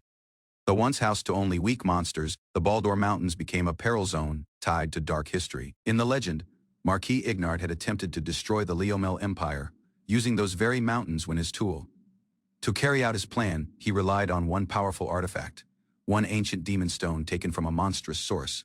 That source was that red dragon Asval. Asval, one mighty monster, had dwelled in that mountains for centuries. Corrupted by the Demon King's influence, Asval lost its mind. In that aftermath, Asval's body vanished into a volcano. Over time, also its bones disappeared, leaving behind only the Baldur Mountains as one grave. That volcanic eruption had long ceased. What once raged currently lay dormant, its fury subdued by period. Yet deep within, one thing remained untouched, that demon stone of Asval. Even flames couldn't destroy its core. Marquis Ignard, having uncovered its secrets, employed the lingering essence of the Demon King to reactivate it. That monsters that dwelled nearby soon grew unnaturally mighty. Out of that shadows, Ignard's hatred festered. His gaze burned, using resentment. He lamented all things lost, his homeland's rejection, the absence of mercy, plus the painful memory of Fiona. Grief turned to bitterness, plus bitterness to vengeance. That group continued its journey past the looming Baldur Mountains. Though that threat had passed, Ren still sensed unease. Upon arriving at that next village, a person approached Weiss with a concern that needed attention. One villager reported that the river's water level had been dropping for multiple days. Fallen trees were blocking that upstream flow. Previous efforts to clear that debris had failed. The trees were too large, and that villagers lacked the strength to move them. Recent storms had worsened that situation. Following listening to the issue, Ren offered to handle that problem himself, ready to assist, lacking hesitation. Ren clarified his intention to handle the blocked river alone. Using the knights occupied, he felt confident managing that task. Weiss reassured that villagers introducing Ren as Len Ashton, one name, known even beyond the territory. Whispers spread rapidly. The villagers connected him to that rumors they'd heard. Caught off guard, Ren acknowledged his embarrassment. Lacking delay, he set off toward the woods. Determination in his step, he knew the task ahead wouldn't be plain. Shortly, he reached the problem site. Fallen trees lay tangled in that water's path. He observed the area carefully, prepared to begin. Ren approached that massive log and decided to tackle it out of above. He started breaking across piece by piece to gain better access. Employing his strength, he forcefully ripped the large trunk from the stopped path. The tree lifted cleanly from the streamed plus was flung aside. Using one obstruction removed, he carried one enormous boulder on his back and cleared a second section. Water hurried back into the stream, flooding the area. Ren remained drenched and cold, realizing he should have planned the removal more cautiously. When he stood in wet clothes, a mysterious figure appeared above. That cloaked girl, floating calmly, remarked on his brute force approach, while she would have used nature magic. She questioned for his thoughts. Ren pivoted sharply, startled by the unexpected tone. Behind him lay his sword plus soaked belongings. The cloaked girl floated nearby, questioning why he was there. She reminded him he was supposed to remain in Clausel, not meddling in river matters. Trying to explain, Ren mentioned there were reasons for his actions. He clarified that he wasn't playing, plus noted that situation shouted for action. Her response, though teasing, showed subtle concern for his well-being. Abruptly, a shift in sensation surrounded him. One warm, swirling current of magical energy encased his form. Looking down, Ren understood his clothes had entirely dried. That effect happened in moments, surprising him. Hovering among that trees, the girl proudly explained her sorcery. While she claimed it was for cleaning clothes, Ren wasn't completely convinced. Examining his sleeve, he reflected on that spell's practicality. In the realm of the 7 heroes, such mundane magic didn't also exist in concept. Curious, he questioned why she had come. She answered merely she was working. Ren observed when she floated confidently. Admitting her cloak created her seem suspicious. Prior to he could respond, rustling from the nearby brush drew their attention. A group of snarling beasts appeared from behind the fallen trees, their red gaze fixed on them. Ren remained silently as a group of small boars appeared from the woods, stirred by desperation. One woman in a cloak appeared beside him, her voice serene, despite the chaos. The disaster had forced the beasts from their usual grounds, leaving them starving plus aggressive. Lacking hesitation, Ren stepped ahead of her. Blade in hand, he prepared for that inevitable clash. She raised her tone, confusion mounting. His presence felt protective. Yet she didn't know why he acted that path. Facing that horde, Ren gave a simple answer. He meant to protect her. That was enough. As that beast charged, she stood still, watching him confront danger, lacking fear. Using unwavering focus, Ren drew his sword, stepping protectively in front of that cloaked young woman. That wild boars charged in using jaws wide and eyes feral. Their movement stirred dust plus fear alike. When the creatures lunged from all directions, Ren positioned himself between the young woman and danger. His stance held steady, arm extended, energy prepared to be unleashed in defense. One of that beasts was thrown back, defeated by force or skill. His expression remained serene, eyes sharp with concentration, as if he had done this countless times prior to. One smile touched her lips. For the first time, she talked with certainty. He was the hero all present whispered about. She lowered her hood slightly plus smiled to herself, teasing him with one peaceful compliment. Extending one invitation, she asked if he'd accompany her to that capital. Her tone was casual, but her intent seemed serious. He, however, remained puzzled by her sudden request. Lacking hesitation, he refused. His answer was firm, leaving her slightly disappointed. She murmured her regret and silently prepared for departure, brushing aside her reaction using composure. Turning away, she acknowledged that her time using him had brought surprising enjoyment. Using a light leap, she vanished toward that mountains. Before leaving, she promised they'd meet again, her cloak fluttering like one final farewell. Just when she vanished into the distance, he arrived out, trying to stop her departure. Words caught in his throat, yet urgency pushed them forward. He wasn't prepared for her to leave. Radiance burst through that trees, followed by a surge of wind. In moments, that clearing emptied, he remained in silence, realizing she had vanished again. Even that pile of trees, meant for removal, was gone, taken with her just like last period. Questions circled in his thoughts. Her strange speech, magical abilities, plus enigmatic nature didn't add up. One suspicion formed in his thoughts. The way she shifted, the magic she wielded, it reminded him of a person. Multiple days had passed since Ren and his companions came back out of their latest expedition. Using the young lady's birthday approaching, the servants began organizing supplies. Ren offered to help, suggesting the unused building for temporary storage to ease that growing clutter. Throughout that day, Ren assisted in carrying heavy barrels. Despite the workload, he moved efficiently, drawing astonished glances out of the maids impressed by his strength plus diligence. Meanwhile, Lycia weaved between crates in one hurry. Her eyes scanned at labels anxiously, searching for something important amidst that scattered delivery boxes recently unloaded. Eventually, she located that item she was looking for and raised it using one triumphant smile. Lycia panicked upon realizing Ren might have seen her holding that case. Flustered, she quickly made one excuse and ran off, leaving Ren puzzled by her sudden reaction. Yet standing among the crates, Ren watched her disappear. Her odd behavior created him pause, but his thoughts soon shifted to a second matter: her upcoming birthday. Afterward that day, he wandered that town's market district, considering distinct gift options. Some white hawks soared across the sky, catching Ren's attention. Inspiration hit immediately as he recalled a rare material linked to that very monster. That platinum feather came to mind, one rare item admired for its beauty plus elegance. Ren wandered that street, scratching his head in frustration. Finding an uncommon item like the platinum feather in one regular market seemed unlikely. One tall swordsman noticed Ren's troubled expression plus approached him. Concerned, he asked if Ren required assistance sitting throughout a booth. Ren explained his situation. The mention of the platinum feather astonished the man, who confirmed how difficult it was to obtain, lacking luck. Ren silently sipped from his cup, acknowledging that rarity of that material. Whitehawks, that source of the feather, only produced the material beneath specific conditions. If defeated, their magic faded, and that feathers reverted to ordinary ones. Platinum feathers were nearly impossible to acquire through force, since they took years to regrow. Ren weighed sending a request to that Imperial Capital's trading company. His companion suggested it might be a further dependable option than hunting directly. Despite knowing how challenging it would be, Ren remained resolved. He apologized for the trouble plus chose to begin by searching for whitehawks himself. Abruptly, the swordsman recalled a location. A flock of whitehawks often passed through that eastern forest just before noon. He offered to mark the place on one map. Encouraged by that lead, Ren's face lit up with hope. The tip offered him a real opportunity. Ren came back to the estate carrying a container. Lycia gradually descended the stairs to greet him, her steps unusually quiet plus heavy. She welcomed him back using a soft tone. Concerned by her pale expression, Ren gently asked if a thing was wrong. Lycia dismissed his worry using a nervous smile, claiming she had merely exhausted her sorcery reserves.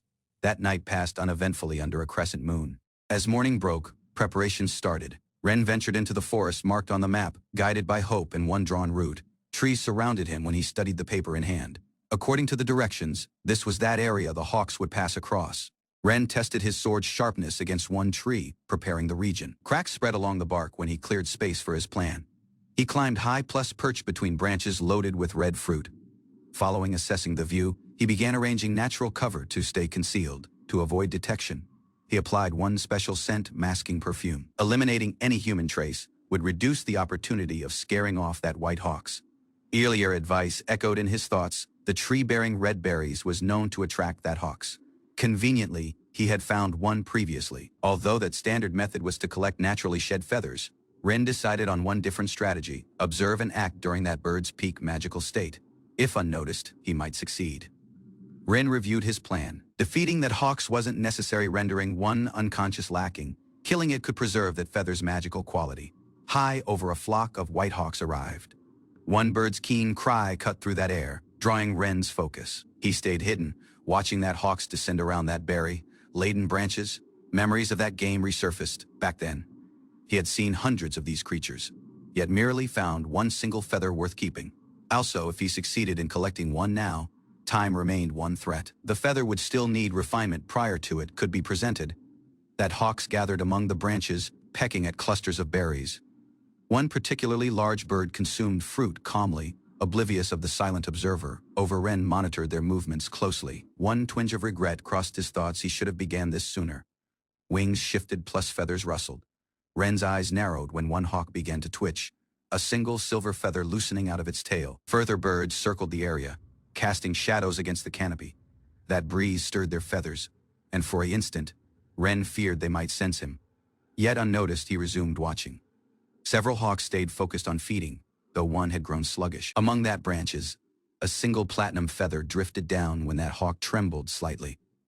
Weeks passed. On that day of that celebration, Ren remained in formal attire, adjusting his collar, Within the grand hall, nobles mingled and music played softly. Guests commented on Ren's composed appearance, comparing him to one hero of old. He accepted the compliments using modesty. Abruptly, the doors opened. Ren turned with the crowd when the young lady entered. Her presence quieted the room as she took graceful steps into that spotlight. Applause followed her entrance. Guests observed as she crossed that checkerboard floor, her expression serene. Licia moved forward, her dress flowing elegantly as every eyes turned to her. Soft radiance reflected off every delicate ruffle. Ren observed quietly. Her confident smile met his gaze when he nodded using approval, recognizing her radiant presence. Candles flickered under the grand chandelier, casting one warm glow over that polished banquet hall. Guests filled that ballroom, their formal attire and graceful movements reflecting the high status of the gathering. Servants shifted swiftly between the tables while dignitaries exchanged quiet greetings beneath that towering columns. Amid that crowd, Ren stood next to an elder knight who described that traditional sequence of gift giving. Rather than accept that established order, Ren asserted his intent to present his gift first. His confident expression hinted at plans not aligned using noble custom else rank. That elder responded steadily, informing Ren that his place would be following those in service to him. Ren gazed at the elder, astonished by how strictly the order of presentation was enforced. Despite his earlier confidence, he hadn't expected such one firm response. That older man offered him a warm smile, remarking on Ren's rare instant of youthful impulsiveness. One gift box was carefully prepared by the knights, led by the elder. That group stood proudly as their representative formally offered it to the youthful lady. That noble girl received the gift with visible delight. Training equipment out of a trusted shop in the imperial capital brought back fond memories for the warrior, who personally endorsed its quality. Watching that exchange unfold, Ren realized his instant had arrived. With one palm placed over his chest, Licia received one beautifully wrapped box from her dad, who handed it over with peaceful grace. Overjoyed by that heartfelt present, Licia expressed her gratitude with a radiant smile. Watching the surprising deviation, Ren looked confused, unsure why the order had abruptly shifted. One light-hearted remark from that elder suggested surprise at the situation. Ren, however, sensed that Noble's actions were intentional, guided by knowledge of Ren's own gift. Although thrown off by that turn of events, Ren composed himself. Being the final to step forward no longer felt like one setback. He strode confidently to the front, facing Licia. Ren provided his birthday wishes using sincerity. Ren extended his gift using quiet sincerity, offering it directly to Licia without fanfare.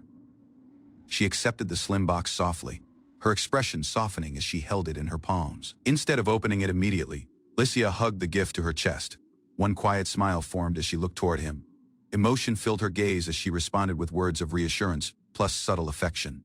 She gripped the box tightly, her fingers wrapping about it using care. Licia started to untie the ribbon, her tone light when she teased Ren. Though he downplayed his effort, her smile remained, already content using what he had given her, surrounded by onlookers.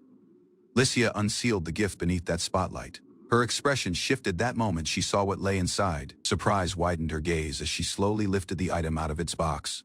Sewn rare, gleaming feather, its form, delicate plus luminous, rested atop ornate paper. That craftsmanship alone suggested it was no ordinary object. Whispers spread rapidly throughout the hall. Guests turned toward that commotion as curiosity replaced formality. Licia's gaze remained fixed, overwhelmed by what she gripped. Murmurs pivoted to shock. The knight and one noble among the guests immediately recognized it, one platinum feather. Licia's expression overflowed using pure joy as she gripped the unsealed box tightly to her chest. Ren observed her reaction in silence, a soft smile appearing as he saw her that pleased.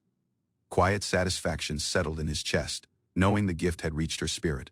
Though he joked about her dramatic response, Licia clutched the present protectively. Shortly after, music filled the hall and one feast was unveiled by the maids. Carefully prepared dishes lined the tables, signaling the official start of that evening's banquet. As plates were exchanged, guests gathered about Ren, astonished by his uncommon find. Ren smiled, plus claimed his discovery had been pure luck during one walk through the woods. In reality, his journey had been long while dangerous. Facing fierce creatures and countless risks, he battled to secure the precious feather with his own power. When he enjoyed a peaceful moment during the banquet, Licia approached plus tapped his shoulder. Leaning in close, she whispered one plain request, asking if he'd spare period for her afterward. Afterward that evening, the two stood alone beneath the evening sky. With gentle hands, Licia placed the feather at the rear of her ear. Licia remained facing Ren under that evening sky, extending a long box towards him, Using both hands, Ren accepted the gift as Lycia clarified her reason. She had spent time searching for a thing that suited him best. Curiosity filled Ren's features as he looked at the box further closely. Though unsure of its contents, the thought that it was chosen specifically for him created it special. Encouraged by her urging, he took one seat beside her, plus slowly opened that case. Within, cushioned in silk, lay an intricately designed short sword, etched with delicate patterns. It gleamed faintly beneath the soft balcony light, clearly crafted with purpose plus care. One memory surfaced as Lycia mentioned that previous short sword Ren had once borrowed and lost in conflict. As examining the blade more closely, Ren noticed a soft glow emanating out of the hilt. Lycia revealed that it wasn't just a weapon, it was crafted as a magical tool when well. She softly demonstrated the enchantment.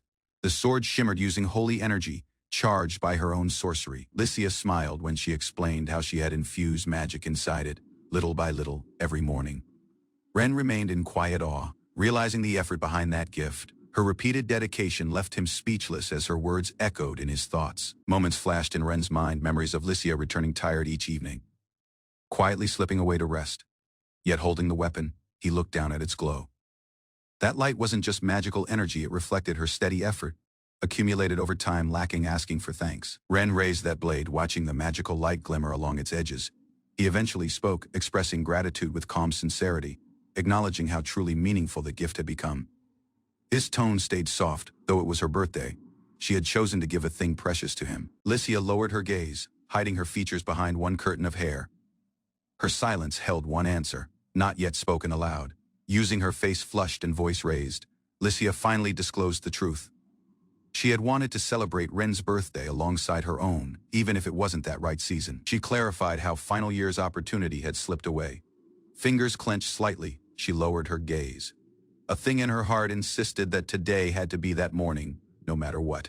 Ren chuckled softly, catching her off guard. Embarrassment spread throughout her face, but her frustration merely made him laugh harder, easing the instant between them. His expression softened when he looked at her. In that end, both of them had gone out of their way to make the morning special. Gazing throughout the quiet rooftops, Lycia stood still beneath that stars. Something about the moment made her heart beat faster as her expression pivoted contemplative. She lowered her head slightly, unsure of how to express the feelings she had long held back. Meanwhile, Ren observed her in peaceful understanding. When he reflected on their period together, they faced each other against that night's calm. Lacking hesitation, Ren asked for her continued presence in his existence. Her gaze widened slightly at his words.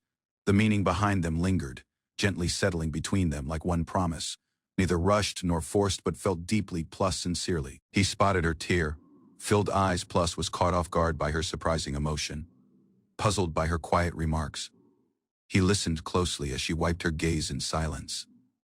One sudden smile broke through her tears as she pivoted toward the starry heavens, concealing her thoughts. Using a soft smile, she created him promise, cherishing the unspoken bond they currently shared. Multiple months after Lycia's birthday, one cloaked figure arrived in the snowy town of Ubeheim.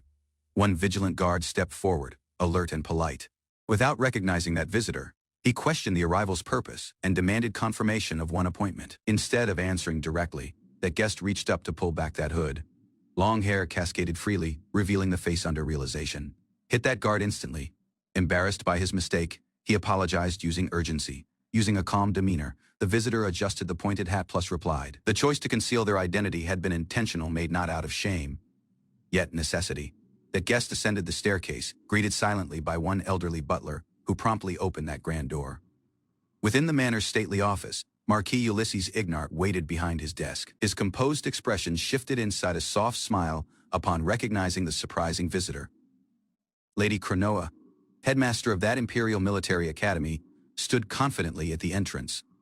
Her presence commanded respect not only as one academic figure, but as the world's most mighty wizard. Exchanging greetings, she apologized for the unannounced visit. Prior to sitting down, Cronoa requested Edgar's presence. The Marquise agreed without hesitation, instructing the butler to prepare tea plus a selection of sweets, setting the stage for a further serious discussion. Using a slight bow, Edgar acknowledged that request and moved away. Tea was served promptly. That calm atmosphere allowed Marquis Ignart to eventually raise his main question. He had heard rumors about her abrupt departure from that capital. Lady Cronoa responded playfully, avoiding a direct answer. One tray of pastries appeared between them. When she reached for one, Ignart sensing her intent, politely asked what assistance she required during her visit. As chewing delicately, Cronoa revealed her true motive. She wanted to hear about Len's some name that immediately changed the expression in Ignart's gaze, drawing his full attention. Cronoa answered with a teasing expression. When that marquise asked for her reason, her vague reply departed him seeking clarity. Ulysses, maintaining his composure, softly pressed further. He specifically questioned why she was interested in Len Ashton, one name not mentioned lightly. Her tone shifted. Cronoa acknowledged she owed a personal debt to both Len plus the Clausel household, hinting at deeper ties. That marquis acknowledged her words, reminding her of that time the Clausel household aided Fiona during her illness. Using growing concern, he disclosed his unease. Not knowing her full intentions regarding Len departed him unsettled. Cronoa raised both palms with one cheerful smile, assuring everyone she'd explain things clearly. Plus, honestly, she recounted one brief moment from her past, remembering how safe she sensed when protected by her dad, following listening. That Marquis requested Edgar to relay that details of what transpired in Clausel to her directly. As Edgar began his account, Cronoa reacted with admiration for Len's power and intelligence, adding lightness to the chamber. Despite his efforts, Edgar acknowledged he couldn't describe Len's appearance accurately to Lady Fiona, leaving one noticeable gap in that story. Len had been gravely injured while he first emerged. His battered state made him unrecognizable to greatest. Afterward, Lady Cronoa returned to the estate. As walking inside, two young girls hurried forward to greet her. Fiona, that Marquise's daughter, beamed with pride. She talked about her recovery and the power she gained during rehabilitation. Cronoa clarified that her visit was specifically to check on Fiona's condition. Fiona reassured her that all things was fine, plus expressed how much she appreciated these moments of peace. Prior to they could part ways, Cronoa requested to conduct another checkup like prior to. Fiona gladly agreed, welcoming the gesture lacking hesitation. In that quiet of Fiona's chamber, Cronoa conducted one magical checkup. Following finishing the scan, Cronoa confirmed that good news. Fiona no longer needed medication, her body was recovering steadily, plus wouldn't relapse. Prior to ending the session, Cronoa reminded Fiona to keep wearing that special necklace she had given. Fiona accepted the advice gratefully, plus thanked her sincerely. Shifting that mood, Cronoa pointed to a nearby mannequin and questioned if Fiona had already tried on that academy uniform. Fiona answered with a thoughtful nod. Though preparations had begun early, final exams were yet ahead, and she felt it was best to get prepared in advance. Cronoa clarified the timing challenges of that noble exam season. Preparing late would leave small margin. She smiled brightly, complimenting how well Fiona suited the academy uniform, affirming her initial thoughts. Despite that praise, Fiona hesitated. The idea of becoming one student still felt distant plus unreal to her. She acknowledged the cause behind her doubt. Until recently, she had spent most of her period isolated indoors. Although she arrived at the capital successfully, seeing groups of students only rose her uncertainty. Fiona quietly wondered if she could find peers who shared her experience while feelings. Cronoa remained behind Fiona, gently encouraging her to picture a days ahead filled with joy. Her words aimed to ease that girl's lingering fears. Steps started to move forward. With hesitant determination, Fiona took her location among others, beginning to walk a new route. Students passed by in pairs plus groups. Fiona, now in uniform, observed silently while blending into that scene, her steps steady. That school courtyard was filled with motion. From a distance, she observed her future classmates, each busy and focused in their own path, walking next to someone familiar. Fiona looked ahead. Though uncertainty remained, her spirit now carried resolve and one touch of hope. Fiona's features pivoted red in one instant. Overwhelmed, she clutched her cheeks, startled by her own thoughts. Trying to hide her embarrassment, she rapidly dismissed any concern. Cronoa, confused, questioned softly what had happened. Inwardly, Fiona struggled using her emotions. The idea of imagining herself with a person unfamiliar left her flustered and puzzled. When the evening settled, that visit neared its end. Fiona stood by that entrance, realizing how late it had become. Prior to leaving, Cronoa casually mentioned a recent trip to the Baldur Mountains, hinting at a thing left unspoken behind her serene tone. Cronoa clarified that the original exam venue had become unusable.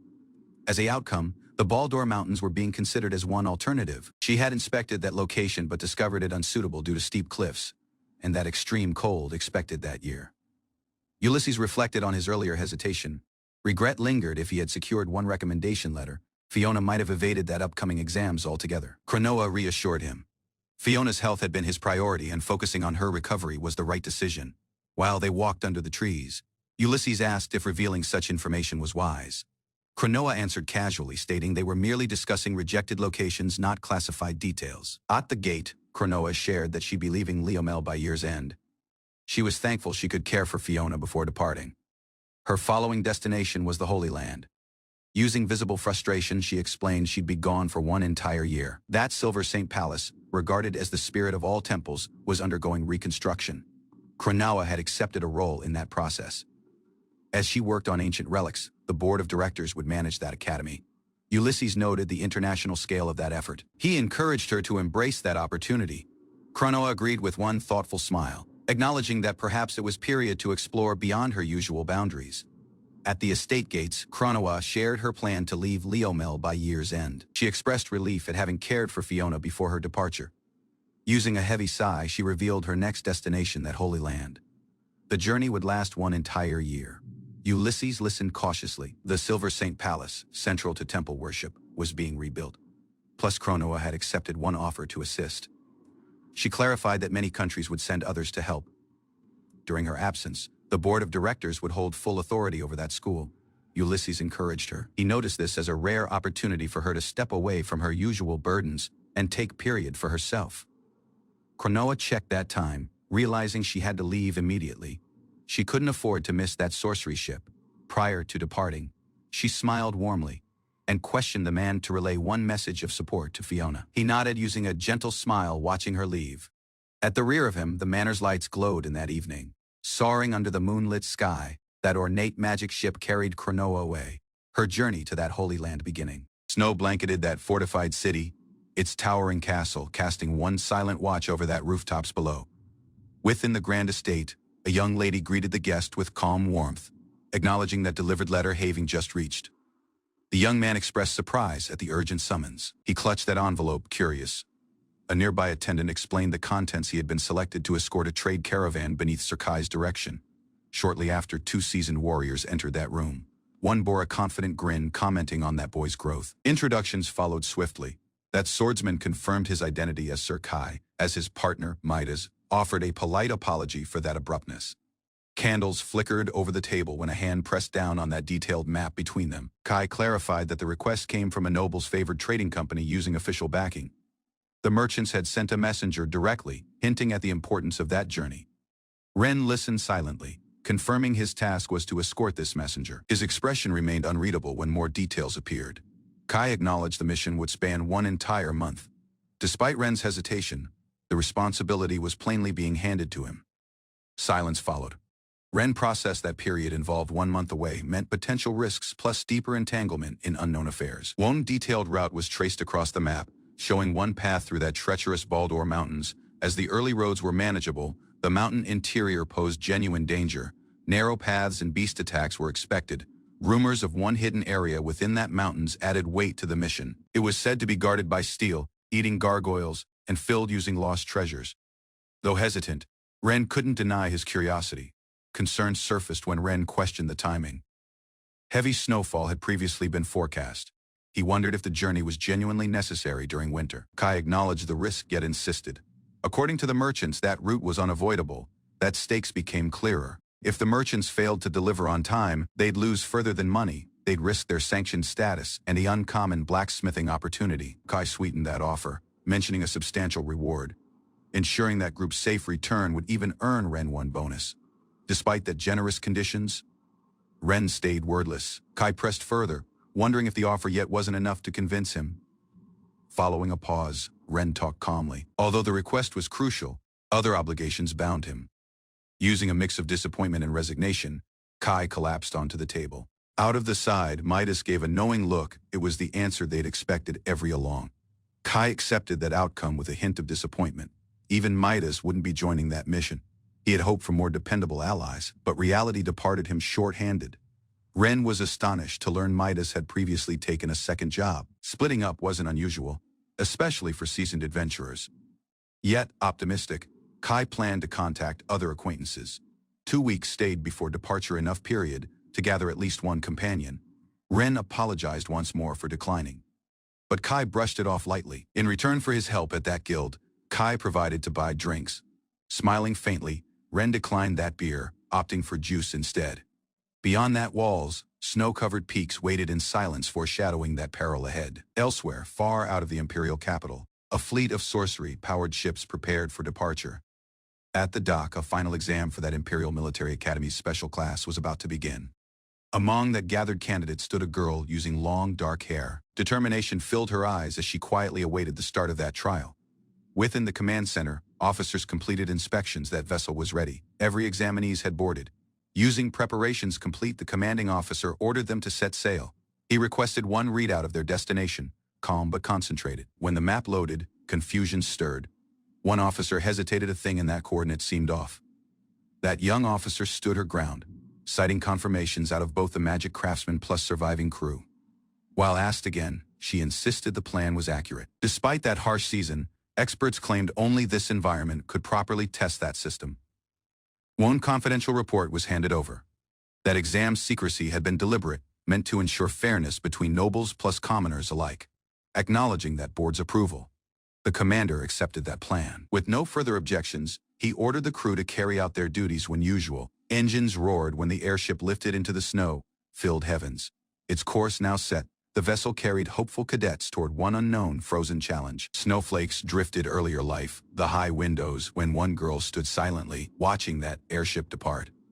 Over the clouds, that vessel surged forward. Runes lit up around it, signaling one secure long-range jump. One bold crest on its hull glinted in the light as that flight path became clear.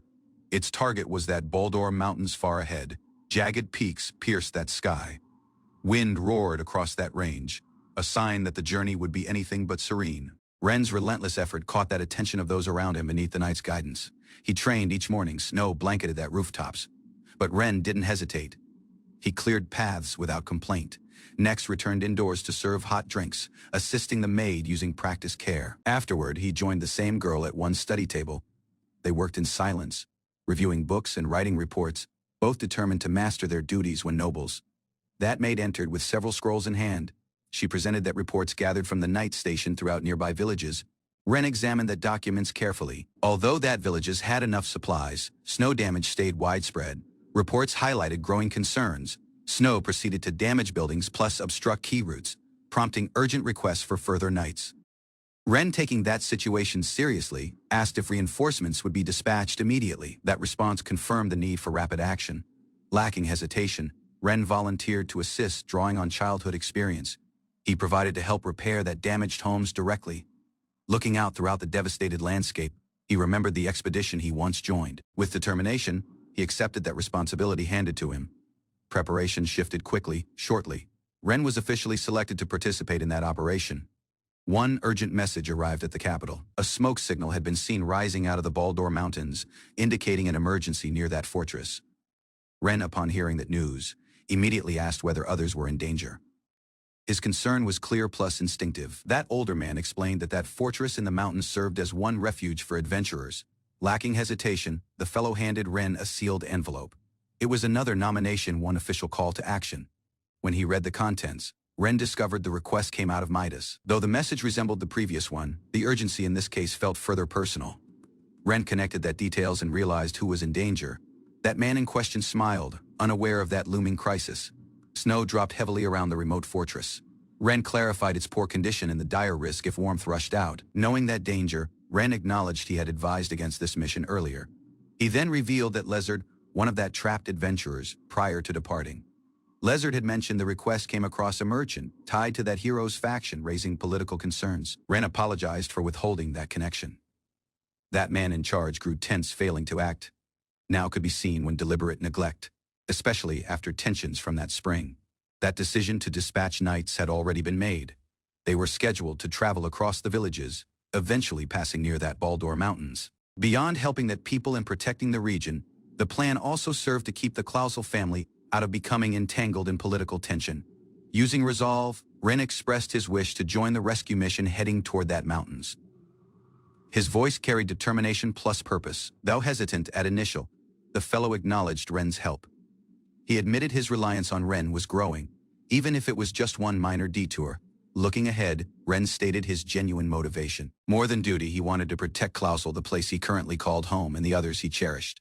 Permission was granted. That man agreed to Ren's involvement in that mission but added one condition. He created it. Clear Ren could accompany the knights to the fortress, yet wasn't allowed to accept the nomination as one adventurer. Accepting that official request would obligate Ren to escort that rescued beyond that mountains. Ren accepted that restriction without complaint. With one calm smile, he expressed gratitude for the concern shown towards his safety preparations completed. That group began their departure. Knights, carriages, and workers moved out across the city gates, heading toward the snowy mountains where help was required. Ren gathered at that gate with the expedition team. Knights plus adventurers stood ready for departure, cloaks drawn against that cold. When he turned to leave, soft footsteps approached. One familiar figure hurried through the snow-covered street towards him. Lady Lycia shouted out to him, her voice clear despite the wind. Reaching his side, she extended her palm and asked him to do the identical. Lacking hesitation, she placed a ring onto his finger. Sorcery symbols shimmered about them. Ren remained still, eyes widening. A warm surge filled his body. He silently questioned, was this sacred magic? Power flowed into him. Quiet plus immense. Lycia smiled softly. The magic she shared wouldn't last long. Yet her intent was clear. She only wanted to protect Ren out of harm. Hearing her remarks, Ren expressed sincere gratitude. He felt further confident, currently strengthened by her support. She acknowledged her desire to go with him. Yet her father had refused. As one scientist, she was told her presence wouldn't be useful in this situation. Ren reassured her. He vowed to take care of her share of the work, plus not to worry about being left at the rear of. Using a smile, he reminded her that he carried his sword for one reason.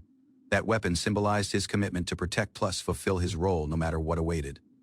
Ren gripped his sword steadily, mentioning the charm Lycia once offered him for protection. Hearing that, Lycia lowered her gaze, silently reassured by his remarks plus presence. She moved closer and questioned him to promise one thing before departing for that mission. Using a soft smile, Lycia insisted he never push himself too difficult. Ren listened, taking her words to spirit. That snow-covered Baldur Mountains stretched endlessly, their peaks veiled in one peaceful, icy mist. Leading that procession were two armored knights, flags fluttering at their backs. Behind them, the line of soldiers and carts proceeded along the forest's mirrored lake. Calm water reflected that seriousness of their journey. Among that riders were individuals of varied origins. A beastkin with sharp eyes scanned that woods ahead, while a quiet warrior kept his blade close. At that center rode Ren, eyes forward, thoughts heavy. Companions surrounded him, forming a protective escort across uncertainty afterward. Warmth from one small campfire flickered against tired faces. Ren sat between allies, sharing food plus silence. Beneath a crescent moon, 3 rabbits peeked out of a hollow tree, watching that snow fall silently. Morning reached with the caravan nearing a peaceful settlement nestled between mountains. Footprints marked their approach across the snowy meadow. Lacking delay, the group joined in clearing heavy snow out of village paths. Ren worked alongside soldiers and locals, shovel in palm. Shortly after, the journey resumed. They pressed through open terrain, wheels creaking over frozen ground. By evening, Ren paused beside his horse near the campfire, exhaustion drawing him into peaceful sleep. That following day, he visited the stables, gently patting his steed's muzzle. Afterward, a small group rode toward one ancient. Out of a cliff's edge, Ren plus his companions gazed at that towering Baldur Mountains ahead. They started the climb as snow swirled violently. Little teams pulled sleds, while gale howled between jagged cliffs. Shortly, the blizzard intensified. Ice bit exposed skin, and visibility dropped to a blur. Despite that freezing gusts, the party pressed on through the storm, shielding their faces plus tightening cloaks. Struggling forward, they encountered stopped trails and buried trees. That path once planned was currently impassable. One halt was called. Plans shifted to avoid that worst areas. Some proposed melting snow, but risk loomed. Avalanches could be triggered by also one misstep. When the sun dipped low, that group halted their climb. A proposal to establish camp was created. Though urgency pressed them forward, that terrain's difficulty could not be ignored. Delaying was that safer decision. That evening, Ren spotted smoke rising from that distant mountains, a signal, faint yet consistent, beyond the cave. He voiced concern. A person was alive out there, yet their fate stayed unknown. He reflected silently. Despite their numbers, the other group's struggle was clear. Experienced else not, a thing had gone wrong. That group gathered around their leader, considering what might have delayed that other team. Injuries or surprising events were likely. Plans were revised, luggage would be minimized, and adventurers like Midas would handle transport, keeping others combat. Ready as some preferred practical strategies, others made light of that situation. A few adventurers insisted on staying close to Ren, openly favoring his presence. Once morning came, that caravan resumed its ascent. Sleds dragged forward, slow but steady. Ren maintained pace, silently scanning that terrain ahead. By nightfall, tents were set under the stars.